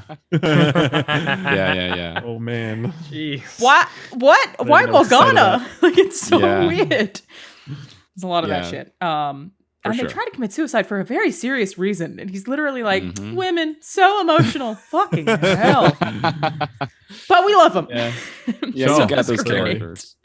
That one was like definitely one of my most excited. But like I said, the game I'm most anticipating is Callisto Protocol, and then the game that I feel like I'm guaranteed to love is for sure Metal Hellsinger. I think like no matter what, when that comes out, I'm going to love it. Did you play it? Yeah. Yes, I played the demo. I'm a huge fan. Nice. But I think that, like it could have a potential of ending up a little bit too much like Doom 2016, which like I also love, but corridor, big room, corridor, big room, corridor, big room. So it's hard to say what the other levels will look like. Ooh, one that I'm really excited about is Erebin Shadow Legacy. It looks, I don't know if you guys remember that one. It's like, it almost looks like Assassin's Creed, but it's like you have shadow magic, you can like move through the shadows. And I love stealth games, and that looks like, you know, it's going to maybe fill that void that I feel like stealth has just kind of been hibernating as of late, I feel. Yeah. And Assassin's Creed really no longer feels like a stealth game to me. No, so don't get me started. Yeah. Erebin Shadow Legacy feels like it's Assassin's Creed with like Metal Gear. It's like cyberpunky because it's got all these mechs and robots and everything, but with shadow magic, it looks awesome. There's this Lovecraftian Metroidvania called The Last Case of Benedict Fox that I thought looked that's high on my list. That looks incredible. Yeah, I love how that looks. What is that on? Xbox? Xbox PC thing. Yeah, that did look like obviously very inside Limbo, real messed up. Yeah, that looked dope. Beautiful looking game. There was some things, there's some announcements, games that I hadn't heard of or seen before that I thought looked very, very cool. For sure. I am now not remembering the names of because they are new IP, which is unfortunate. Right. But yeah, it was there was a lot of variety. I felt like definitely clearly a year where a lot of things were horror inspired. That seemed to be a pretty recurring theme, but I am all right with it. I'm okay with that. Yeah, me too. Pigtail looks great. Very excited for that. Yeah. Finally excited to see if Scorn actually releases this year and what the hell it is, like how it plays. Yeah. Because it looks gross, which is cool. Anticipating that for so long. What is it? Yeah. Who knows? Yeah. Who knows, man? Wow. It's visually fascinating, but looks yeah. fun. Visually Well, fascinating. it seems troubled. It's what I heard. Troubled. Development. Like, for that, what is the apparently. combat? It's like you grab your like weird like alien Fetus like or- stomach, and then you're Yeah. like, "Bleh, I'm gross. Like that's the whole game. Like, Yeah. I have no I'll take idea. it. Maybe. Yeah, that's planned for October, I think. Yeah. yeah. I look forward to playing it if that is the case. And then we had a couple of things that happened after E3. Skull and Bones. Ooh. Oof. Oof. Yeah. Oof. Which like I was very interested in and then like quickly plummeted, but in a way that I feel like there will be an audience for that game. It's like a world of tanks or a world of warships. Sure. People who are into that will be into it, but I was like very disappointed that, Maybe. you can't actually walk around on your ship, that you can't get off your ship. I was expecting it to be a lot more like Black Flag. Yeah, it just lacks the like I like pirates, and I was watching that and I was like, boring. Oh my god! Like, and the problem is too is that they took a lot of time detailing the shops, the loot, the progression, just the general loop. But like, it's so boring to see that in a presentation where it's like every game has that now. So it's like you have to play it and get engaged in that loop to see if it actually. But like, to be clear, you have already played this. Like, you have already played it, because I played it back in 2018 at E3. I think I did too, right? And it was the naval combat from Assassin's Creed. It's the same. And like the videos that they showed, it's the same. Like, yeah, there's some rockets or some shit mixed in, right? Don't get me wrong. But if you have played that naval combat in those games, it's the same as that. So like, I just feel like, at least in that game, I could hop off and like put my hood up and be cool. Exactly. Like, I've played enough of those. Oh man, I don't understand how this product exists the way that it does, because the Black Flag was incredible. And if you just made like a sequel to Black Flag, like almost like a spin-off, like you've got Assassin's Pirates Creed. Creed. Yeah, but I've then been you saying have that for Pirates years. Creed. Pirates Creed, man. And if you could just keep that going, like you would have a fantastic franchise that people. I'd be all about that, man. I would love The that. money Black Flag idea. is still The my pirate favorite experience. Assassin's- Dude, I put like 400 hours into that game. Yeah, Wow. same. I put way too much into AC4 when I and went Rogue. to Gamescom, I had this. It's when I was working for Xbox. They put the game that we had most played and the hours we'd put into it on our like badges, and I had like 450 hours in Assassin's. I didn't even know that. It's like, did I fall asleep? Did you just leave the game? I was gonna say, just leave the game on for like the fuck? 8 weeks, and then. But I got really into the like ship stuff where I used smart glass, where you'd send your ships out and you could use the iPad app that existed for a year. It was great. I did that too. I remember that now. Yes. Holy shit. That's right. Yep. Man. All right. What a time. So miss you. Yeah, anyway, it is a bummer. That's what that should have been. Absolutely. I still feel like there will be an audience for Skull and Bones. I'm just not part of that audience. Like, you know how I said earlier, like most multiplayer games, I will play. This is not one of them. I don't. Is it really the have Sid any Meier's Pirates people? Like, who is it? Are they still alive? I don't know. I feel like it's like World of War Tanks Bros. It's a bunch of dudes in Russia who just get really into Skull and Bones. But like, and don't forget, it. those games are all free, and I'm gonna guess this is a $60 box product, right? I'm gonna guess. I don't know that for a fact. Yeah. But that barrier to entry, I don't know, man. I don't know about that at all. It's a Ubisoft bummer. games have a weird habit of sticking with audiences, and they keep like For Honor. I thought was like kind of cool, and then I forgot about it. And then for years, I just kept seeing on social media like new For Honor update. Hey community, what's up, guys? And the I'm like, community's what like guys? really engaging. Like they're really there for it. To be fair, For Honor is actually excellent. So that makes the combat's cool, and same with Siege. Like actually, Rainbow Six Siege started out exactly that way. It was so rough. It is good, but I dropped off pretty fast. I was like, I like this game, but also I'm okay. It's continuing to play it. It's a fighting game ultimately, and I think unless you're built for that, which I'm not, so I didn't stick with it either. But I played it, and I was like, "Hey, this is really cool." But it's you need to be up for that competitive fighting game. It was definitely one of those ones where when everyone played for the first week, you had a good time, and then people no-lifed it over the weekend, and then on Monday you sucked.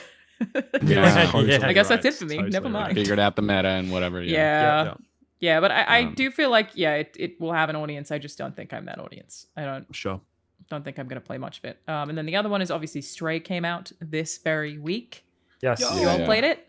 Yep. I still haven't had I've been too busy with other stuff. It's like 5 hours. I hope to finish it like tomorrow or something. You got this. Steam Deck it. Yeah. Hell yeah. I loved it. It runs well. Play it in traffic. We do not condone that. Don't do that. No, please no. Yeah, I really, really enjoyed it. Like I'm not a cat person, and I was expecting it to be a cute cat game, and I was like, sure, I'm sure it'll be cute, but I actually found it to be very well designed and endearing, and I really liked exploring the world, and yeah, I liked it a lot. I think it's probably going to end up being a Game of the Year contender for a few outlets at least. So I really enjoyed it. I do agree with that. Yeah, I mean, I think it's interesting because I really enjoyed it, but Jake, I think you kind of said that you liked it but didn't love it. Yeah, I didn't. Yeah, I felt like it felt like it was missing an act. Like it's not really like I'm upset about the length for the price. Like it's not really that. It's just like how the game felt and how the pacing went down, because it is expertly paced with how it introduces a mechanic and then bails on that mechanic, and then you're in a new setting doing a different type of thing. But it just almost felt like it was missing like a character moment in the middle with one of that group of that four group of robots, and maybe like one little ability scene. And I really also just saw left a lot of people that second hub world. The one with the waterfall. I'm trying not to spoil anything. Right? I love that one. I should have gone back. back. It was incredible looking. It was really. I wanted nice, to live in that. It did look pretty, me but I too. was like, guess I'll just keep climbing. Okay. So the only thing is, like, I saw a lot of reviewers and stuff say that they like the story and had like an emotional impact with it, and I felt nothing. And I love cats, and I thought there were some cute moments and some good little bits of dialogue, clever stuff, good references, interesting questions raised, but then it just ended, and I was like, oh, that's it? Sure. All right. I found it to be heartfelt, but yes, it's not like I was super emotionally invested. But I did find it to be heartfelt. Like I was like, oh. I still really, Nice, really like it. And I definitely I'm so excited to see what they do next. Blue 12 specifically That are the game took developers. 5 years, which I feel like is very obvious again in the design. I think the design in that game is like comes across to me as very meticulous. Like it's very well much coordinated, and it like you said, the introduction of mechanics, but then the change. Like not a lot of games manage to pull that off. Yeah. The only thing that I think is like particularly unappealing about Stray is the parts where you are using your UV gun and you just have to back up sort of over and over again. That's the only option. I'm waiting for a recharge. Weird game. And that's the only strategy you have for that. That's the only thing that I was like, I could have done with none of this. But I think, well, I don't know. I actually like those. And but what I was thinking to myself was, oh, okay, this is cool. It's different. I like it. But if the rest of the game is this, I think that's going to be a problem. But expertly, then they go, okay, that's gone. And I think that was to Jake's point, like that pacing where they know when to get on to something different, and then they know when to step off it. And they've just got that right. It's amazing that there's so many things about it that are so creative that it takes a minute to realize, like moments where you're walking around on the ground through the street, and the camera actually, like the way the camera is situated is that the cat, the player, are on the very bottom of the screen, and the rest of the screen is filled by full-length robots walking down the street, tall buildings. And then when you start going into smaller areas, the camera gets up close, and then it gets stuck on walls because it's a video game. But that like little things that you don't even think about, where there was a part where I was like, oh, I can just jump through that window, or I walked up to some bars on a door, and I was like, oh, I can't get through it. Oh, I can. I'm a cat. I just squeeze right through it. And like little things like that, I really appreciated. Did you ever walk into any of the robots' feet and make them trip over? Yeah. Yeah, that's fun. You can do that? Yeah. Oh, yeah. Any robot you see walking around, just like run into their feet, and then the robot will just like face plant, and you can just stand over them like, I am a cat. You work for me now. Yeah, that's great. It's like every dad in the house somewhere like, oh, this freaking cat. Yeah, I was just very, very impressed. Like I said, it could have coasted by on being cute cat game, but I think it's actually like a very, very well designed, very well directed game from 2 people. I don't know about that. I think it's a larger team than that. I remember hearing the number of. It might have started as 2, but I remember hearing 20 in the dev team. Oh, that makes sense. 2 people. Jesus. Yeah, I want to keep this. I want to patent this. It's like lo-fi beats playlist. The game. Oh, how good was this soundtrack? Yeah. Oh my god, so good. Yeah, dude. Yeah, the music rules. The whole. There are parts that sound like the Big Shell music from Metal Gear Solid 2. So like where it's like a little bit of like a groove to it, like a little bit of like a lounge groove, kind of jazzy. Right. I love it. Yeah, the music was fucking Into amazing. my veins. So many things about it are so good. Yeah, I really, really enjoyed it. I was very impressed by it. Again, you were never going to pander to me with cats. I'm very allergic. It was never. No, I don't like cats either. I'm with you. I'm with you. You guys can't come over my home. I used to be a dog person, and then I actually live with a cat, and cats are pretty You've been swayed cool, by cats. dope. You probably get more out of Stray than we did then. Get in there. It's a good one. Excellent. Escape Academy also came out this week. Did anyone play that? Playing it tonight, actually. Brilliant. Love it. Cool. Oh, yeah? Yep. Why? What are you vibing? It's made by a team who did work on escape rooms, and then the pandemic happened, and they were like, nobody's showing up to our escape rooms. And so they just learnt game dev and cool. made a That's video awesome. game. And I think because like they clearly think so creatively, there are just mechanics to it that a lot of previous escape room games have just not been as creative, almost like they're coming from a background of game design where they're like, oh, the rules have to be this way. I just feel like Escape Academy really is its own thing and is very creative in what it does, and smart. Like it's consistently engaging, very fun to play co-op because, you know, the same way you do an actual escape room. But like other escape room games like The Room, I think it's called, just often are a lot more click until you find the right thing, where you can't do that so much in Escape Academy. And it's very, very fun, very good co-op fun. I really enjoy it. Also on Game Pass, I think, as well. Stray is also on PS Plus. PS Plus. The premium pack. One. The number. Get out! That's pretty good, to be honest with you. I like that. Yeah, it's on like the second tier. It's actually kind of hard to describe. I don't know. Well, you don't have this difficulty with Game Pass, but just like it's on Game Pass, but with we're like, oh, it's on PS Plus free tier, but it's not on the premium tier. The deluxe tier has like 6 PS1 games on it, and I don't know, man. I don't know what's going on. It is weird. It's confusing. And then there was one other thing that I wanted to talk about. Oh yeah, As Dusk Falls. We were talking about it a little bit before we went live. Yeah. Jake, you finished it. I have not. Yeah. How do you feel about it? I didn't think I was gonna like it, but I liked it. It's pretty cool. Cool. A lot of the voice acting is pretty rough. Yes. Which I'm sure you noticed right away. It's yeah, like I played about an hour and did feel the slap in the face with some of the performances for sure. Yeah.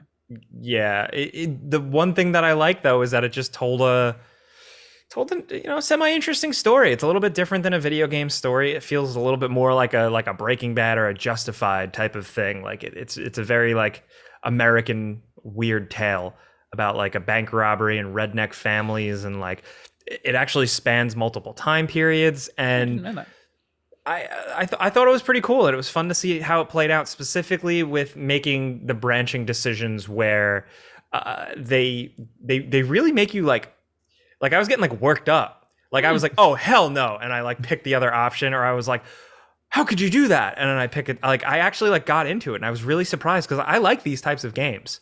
I play all these like story click this games, do a QTE here type game, but this one I was surprised just how much like the story was good all around. It was like they came up with a story first, and then they came up with a video game. But then what comes with that is like boring QTEs and stuff. So here's the deal. I had said it before. I called it mobile game mechanics, which I still stand by, which in one facet is a positive because you actually can play it from your mobile. Yeah. You can play it touchscreen on your phone, which is cool, especially for co-op. Yeah, it even says like with the QTEs, when it's like press right, it says swipe right. And I'm like playing on an Xbox controller on my couch like what? But the mobile app thing is really clean. It's very easy to set up to play multiplayer up to 7 people, and you can vote on choices. And you can create a server, and it's a code, and then you download the app on your phone, and you get in. The text is clean, the sound effects are the same on the phone, and you just play. It doesn't make you make an account or anything. It's so straightforward. That's jump in and go, which is how it should be. Yeah, it's just a weird game for it because it's like a serious like drama. And it's not broken up. Like some of the chapters are very long, so it's not like you're having a couple of beers and you're watching As Dusk Falls. Whereas like which the deals with Quarry, abuse, which you can also do that way, is like campy, cheesy horror, teenage shit that you'll way better example. You'll make fun of it. Yes. So what's interesting that I'm starting to come into an issue with is how the Quarry had it and this has it, where the QuickTime events and the interactions are really, really, really simple. So on the one hand, I'm into it for accessibility. I think everybody should have the option to not fucking play that way if they don't want to, be it because of personal preference as a consumer or disabilities. Needs, totally. But it just feels like it's like thrown in as like to keep you awake, where it's like, press left. Yeah, and then every once in a while it's like, wake up and press B. Yeah, maybe like a I used to mode like is warranted. Until Dawn, maybe a hard mode is warranted. Until Dawn had like you could die if you moved the controller. Yeah. It was brutal. Yeah, I like you had to just that. stay there and not move. And like now, the quarry is just hold A to hold your breath for the right amount of time, which is very easy to do. Yeah. It's not hard at all. I remember playing like the older ones like Indigo Prophecy, and like that's like a cool murder mystery game, but then in the end it turns into Dragon Ball Z, and like if you miss some of those QTE fist fights in the air, like you fuck up, and it's like, oh no, like I'll get him next time, I guess, if I replay. So I like a little bit more agency with my stuff, and as Dusk Falls didn't really have that, but I think it just kind of stuck the story thing. Yeah, I was not impressed by the story at first because the voice acting is off, which is unfortunate. Some performances are good. I think some of them are it's not consistent. And the lack of gameplay. I don't play those games. I don't tend to play the like narrative choose your own adventure. It doesn't appeal to me at all. I knew that seeing As Dusk Falls in advance, but you tell me, I might play more of it. I did want to try the streamer mode because there's a broadcast mode where you can give a room code to your chat. Yeah, they can influence decisions, and I was like, "That's cool," and that sounds really fun. Before I think the decisions are genuinely good. Like I watched a streamer, like I clicked around and saw like what decisions they made, and like they felt very strongly about choosing decisions on something else, and I'm like, "Wow, this is good." It almost reminded me of like the hard decisions in like a totally different type of game, like Frostpunk, where every decision is pretty agonizing. I was pretty impressed. That's the multiplayer component reminds me of, it's almost like Jackbox Party, but narrative driven. The little code. Yeah. It's even like similar text. Yeah. That's really cool. Ralph, you were trying to interject earlier, and we did I not was let just you. actually. No, I was only trying to ask about the multiplayer side. Do you need to be in the same place, or can someone download some kind of like just the app, friend I think. code? Yep. Say again. Just the app, I think. You don't. That's what I'm saying. Yeah. So like, if I've, but how are they then seeing what's happening on screen? Can they download like a friend pass kind of thing where they have the client on their game even though they haven't bought it? It's a room code, so they have to play your version of the game, but that might just be the broadcast mode, unless there's like a separate co-op mode like there is in the Quarry. I don't know. Yeah, I should actually probably look into so it's like you can play locally on the couch and pair up controllers, and you can pair up the phone, but you can also play online. I guess two people have to own the game. Okay. Yeah, that's what I was asking, if they have like a friend pass thing. Well, yeah, I'm assuming that for the broadcast mode where people just use their phones, they don't have to own the game. That would be nuts. Yeah. So wait, do they actually see the game on their phones when they're using that? I don't know. I want to try it. I imagine the way they watch the Twitch stream and then they have input on their phones. Yeah. Like, I mean, the way we do Jackbox. The way we do Jackbox is somebody streams it on Discord or something. Everyone is on their phone. So it's like, it's very easy, I think, to set that up. But it's cool. Especially now that Xbox has Discord. Yay! Yeah. Breaking news today. That's right. Exciting. I'm trying to think if there's anything else that I wanted to ask you guys about. Power Wash Simulator. We're not finishing this podcast until we talk about Power Wash Simulator, okay? That's the thing that's going to happen. So the playground took me 4 hours. Yeah. It's a lot. But weren't they an amazing 4 hours, Alanah? Come on, admit it. You pretend like you were not enjoying yourself. You pretend like sitting, right? I had friends over and I was just sitting there playing it on mute the whole time. And they were like, I need to fucking leave. You're never going to finish this playground. But the houses, I feel like you get through very fast. Yeah, they're good. They're a good midpoint, I think. Oh, the skate part is big. I assume it's going to take me a while, yeah. It's very big. That game has no right to be as enjoyable as it is. Correct. Yeah, I don't most understand. simulator games I hate. Yeah. Yes. Yeah, they really understood very deeply the appeal of /R power wash porn, and they're like, we need to make a game of this, and then they did it. Stuff, and it's so satisfying. Somebody tagged me on some Instagram thing where they were like, Alanah Pearce recommended Power Wash Simulator, and it was literally just Power Wash game, and it was dog shit. So I don't take recommendations anymore. And I was like, I didn't recommend it. I said I couldn't stop playing it. That is not the same as a recommendation. Same with me and Destiny. Don't worry. I didn't tell you to play it. And I've like been a bit sick lately, so I'm just there like just fucking power washing my brain. Like, Why? Power washing my brain. Just Pretty much. because some folks can't stop, taking, I don't know, if they have a gambling addiction, just because they can't stop Thank doesn't you. make it good. There you go. You've heard it here We first. don't Power recommend wash it. is the same as gambling. Okay, they're the same thing. Just watch yourself. You're gambling with the world's water supply. That's right.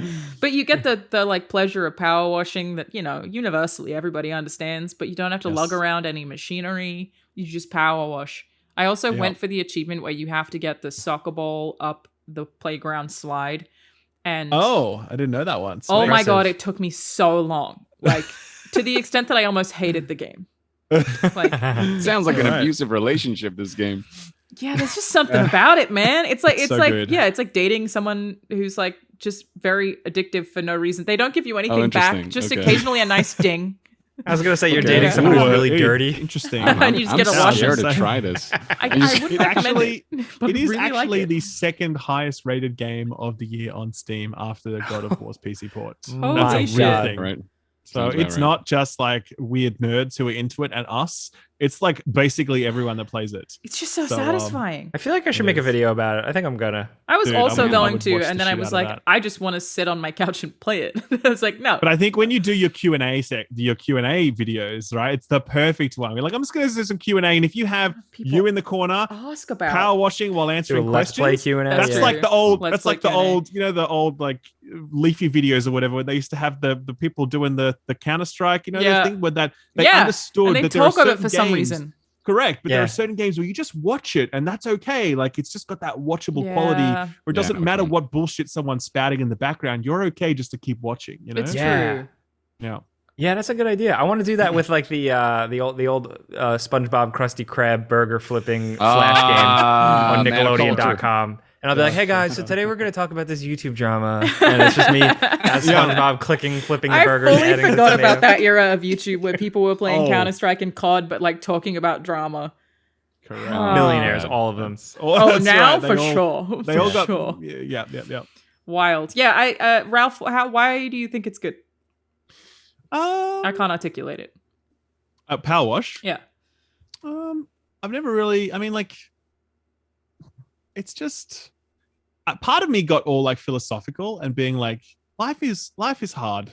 Okay, life is hard, Uh-huh. and to get things done it's a lot, and the world is overwhelming. Okay, this is actually a legitimate line of thought that I had at one point, and I'm like, the power washing, it's so simple and so satisfying and so achievable. And I think part of its success has to come from the fact that in this like crazy world with all the shit going down, you can just sit there and you know that at the end of it, the playground is clean. Yep. That's a nice feeling. And so I don't know how real that is as an actual pillar of this game's success, but that's definitely something that I felt while I was playing it. I mean, was like, there's hey, no this is way something I that can do. Those little dings aren't doing something. To Oh your man, endorphins, I was like that meme. Like, you guys got any more of those dings? You know what I mean? I They was know like, they, "Oh, they know that's it. They made a shirt that's like they sent me a shirt that says ding. No. What? Damn. Where's Yeah, my hang on. shirt, Square Enix? Okay, where I want my damn ding shirt. How No, long is sometimes it, it's- Ralph? Oh, I mean, like Depends how I've you seen play, I people. guess. It depends. Yeah, the You idea can is finish it. You can. Yeah. I think there's power 30 wash everything? stages. There's 30 30? stages. Yeah. But don't Ding. forget like the Oh, the motorcycles. Oh, is that it? Let me see. Oh shit, that Insane. is so sick. I'm The going hat. to go buy that. I love it. Fuck. But you see people with like 300 hours on Steam because again, it's that kind of game where you put on a podcast and you do it. I listen to an audiobook, Yeah. like a Warhammer book, and you can whatever. Like it's The just goal a is not vibing to game. get through it quickly, even. It's No. just to Survives. clean shit. Yeah. Yeah. correct. And also the co-op aspect, like if you've got buddies and you just like want to hang out and I catch should up do with a that. friend Sure. or whatever and be like, Yeah. hey, let's just chat. What can we play? Escape Simulator? Oh, sounds pretty stressful. How about Power Wash? Yeah, let's Yeah, go. buddy. So Yeah, so it's been out for a while in early access and just came out on console and fully released, and there's some new content, but it seems like they'll probably continue to update it, I imagine. Again, I don't necessarily recommend it. I'm not telling you it's a good game. I'm telling you I like it. Maybe I recommend it very strongly. It rules. if it's on Game Pass, check it out. Check it out. I think it's on Game Pass. I'm not sure. It is. It is? Check it out. Check it Oh, out. shit. I guess I'll Dabble have in to check it out. See if I you don't like know. it. What rabbit hole am I going to I don't think it's for everyone. But I did play it. Okay, this is fucked up. I played it. So I just had this surgery to get rid of migraines. And one thing that would always cause me migraines was staying up too late. And so I haven't had a migraine since I had the surgery. And so I stayed up till 7 a.m. playing Power Wash Simulator because I was like, I'm free! And I played it for so long that my hand hurt because you hold down RT the whole time. I had my hand on RT for like 7 fucking hours. Alanah, there is a button that There's you a can just toggle. press. There's a toggle. It's like the left D-pad button or whatever, please. Oh my god. Oh my God. We're sorry. No. Well, good to know. Oh, I think I man. have I wanna RSI just now. suffer through that. That is bad. You could just toggle it the whole time. Oh my God. They thought of Amazing. everything, Alanah. They really did. A woman Amazing. breaking live on stream in real time in 4K. Right. Damn it. In What's the 4K. tutorial? She's like pointing at Square In and it's like, this is HDR. all your fault, damn it. You'll pay for this. Ralph, do you have any Destiny updates for us? I asked begrudgingly. Oh God, here we go. Yeah, Okay. they just finished their season and I liked it, but I continue to say that it's not a game that I recommend to people. It's not going to be a game I recommend for probably another 2 years until they fix their new player experience and they stop deleting content that you paid for.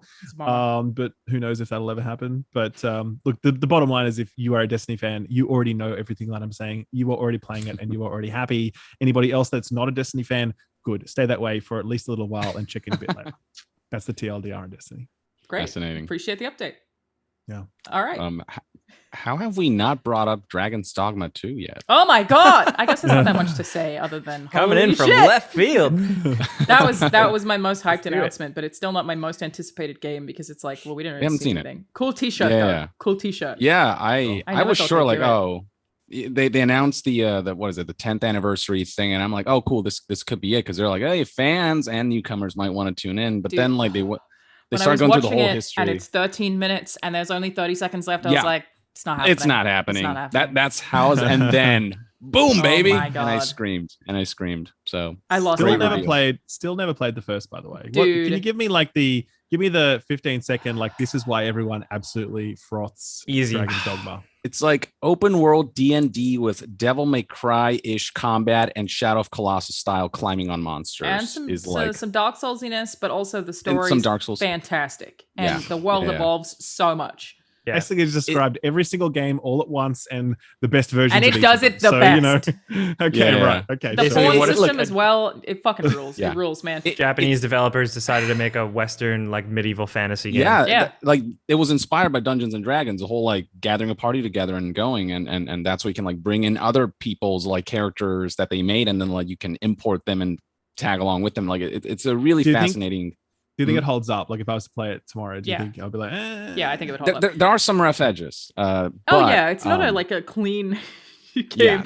But that said, this is like contentious among the community. But I do recommend new players play Dark Arisen instead of Dragon's Dogma. Again, was part of that era where Capcom would release a game and then would release the same game with like a second name a year later. But Right. Dark Arisen gives you technically the ability to fast travel. So for a lot of people, I think people fall off of the original Dragon's Dogma because there's no fast travel and it can be very oh, difficult. I see. So I would recommend Dark Arisen because it gives you these crystals that let you fast travel. Sure. But yeah, it's just like Yeah. some of the content in that game too. It has some of the FromSoft appeal of walking into a room and not knowing what the fuck is going to be in that room, and then the thing is giant and it's a Grim Reaper and your whole fucking party's dead and you're like, oh my god. It does that Yeah. stuff too, but it is more accessible than Dark Souls, Yeah. or potentially not more accessible, just easier. Yeah. Yeah, huge It- fan, huge fan. That's cool. That's cool.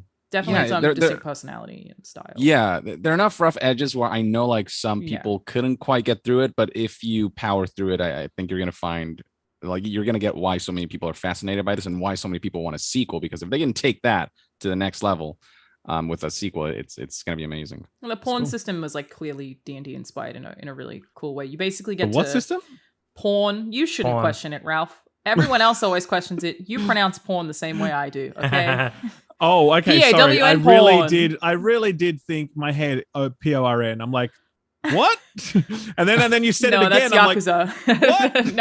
No, the pawn system PAWN has you can use you get to shape their AI a little bit, and you can like import pawns from your friends, and pawns are party members. I really was thinking, the second thing I was thinking about, like a pawn shop, like you sell items in the game, like that's cool. So we're actually talking about chess pieces. Okay, now I'm with you. This is on the third try we get it. We're talking about party members. Okay, got it. But you can get one from your friend that like they've dressed, they've given a certain personality and certain equipment, and you can like go to this little like hub thing where you like swap pawns. I don't know why they chose the word. I don't work there. There are subreddits for that as well, you know. I know. Demonetized. It's fun. It's super fun, and it's like it's definitely cult classic-y in a way that it's like got some goofy stuff going on. Like Well-Meant Arisen is like, it's not like it's I'm not surprised that it's not the most popular game in the universe, but I have a lot of love for it, and I imagine it would still hold up. Yeah, right. For sure. Nice. Check it out. Mm-hmm. Hey, did you guys haven't played Hot Wheels, Forza Hot Wheels yet, have you? No. I was given the thing to like go into the beta. I just didn't have time this whole week to do much of anything. It's so good. Have you touched it yet, Jake? No, I like the other Hot Wheels game. Sure. But you mean Unleashed? Yeah. Last year. Yeah, that was at least on fantastic, launch. wasn't it? Yeah, that was cool. Yeah. So does this have loop-de-loops? Oh, it does. Yeah. Is it entirely loop-de-loops? No. It's actually so fascinating because what they've really done is they've created this massive, gigantic Hot Wheels track that spreads across all of these different biomes. So there's you go into a volcano, you go into this like frosty peaks, you go along the shoreline, you go into this dense jungle, and there's literally just big orange Hot Wheels track everywhere, and loop-de-loops and the magnetic tracks, and some of the tracks are actually water slides or whatever. Like, it's crazy. Does it still have like a Forza style hub world? Well, yes, absolutely. So imagine like that is the map. There's the one giant overworld. So there's the map of Mexico, right?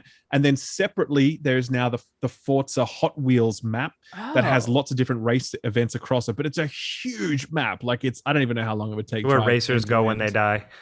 Oh, it is the Valhalla of racing games, and oh man, it is so nice and just so visually overawing because like I'm playing it on my TV at 4K or whatever. It looks so stunning, but it's almost like it's amazing that this thing exists because you ultimately have what is perhaps the finest racing game on the market today in terms of its like handling and its commitment to detail and its like presentation.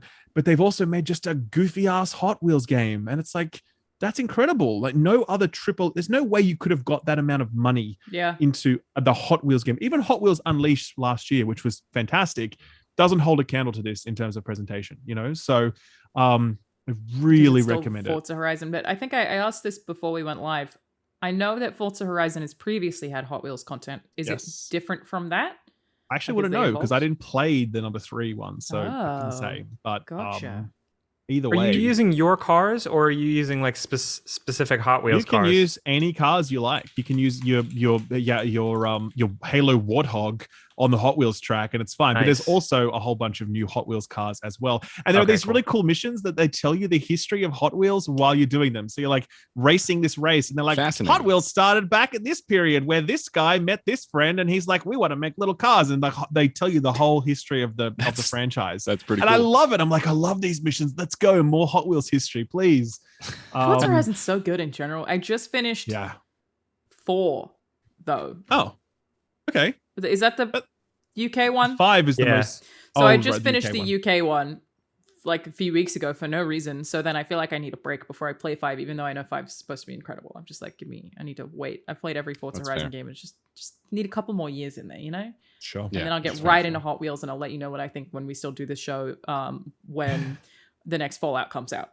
2045, everybody. Here we are. We'll definitely all be alive. Definitely. Yeah, for sure. Right. For sure. Ralph's still playing Destiny. But the Outer Wilds 2 is out, so that's right. Everything's really coming up SkillUp. It's just gonna be great. Outer Wilds or Outer Worlds? I said Outer Wilds. Oh, I was gonna say right. Okay, yeah, that is coming up SkillUp. I was on brand. All right. Well played. Nice subtlety. I love it. And I think that's everything. We've almost definitely forgotten something that people are going to be upset about, but hey. Yep, but that's have fun. That happens. Whatever. It's fine. Shout out to the Callisto Protocol. I'd really like to play it. Yeah. Definitely. Has anyone played Multiverses? That is a good question. I have not played it. No, I haven't actually. No. Downloaded it. Haven't touched it yet. It counts. How was the download Yeah. experience? Excellent. All right. Excellent. Cool. So good. All right, yeah. we In nailed New it. York, the download speeds, let me tell you. We'll take it. All right. How big is that game actually? Is it like a couple The gigs? Iron Giant's in it. That answers that. Iron Conclusion. Giant That's the size. most All perfect right. On that it. note, thank you all for joining me so much. We'll probably do another one of these in another several months, I guess. Young, where can Sure. people find you? What are you up to? Same old, same old. You can find me on youtube.com/YongYea for videos for just random takes, twitter.com/YongYea, and then voiceover stuff, YongYeaVO.com. And yeah, just look forward to just the usual. Hell yeah. Ralph, how about you? I am SkillUp. You will find me over at SkillUp on the YouTubes and Twitter, unfortunately. What you That's me. working on? Anything exciting? Playing through Hot Wheels actually, and I wasn't planning on reviewing it, but I love it so much I think I will. And then I've got a preview coming out this weekend for something I'm not allowed to talk about yet. Exciting. But it's something that is coming soon and it's on people's radars, and I'm looking forward to talking about it. Very cool. Spicy meatball. Definitely. Jake, how about you? You can find me on Gamer Anks on the Before You Buy videos and on Fridays, the news show. Also my personal YouTube channel, youtube.com/Jake Baldino.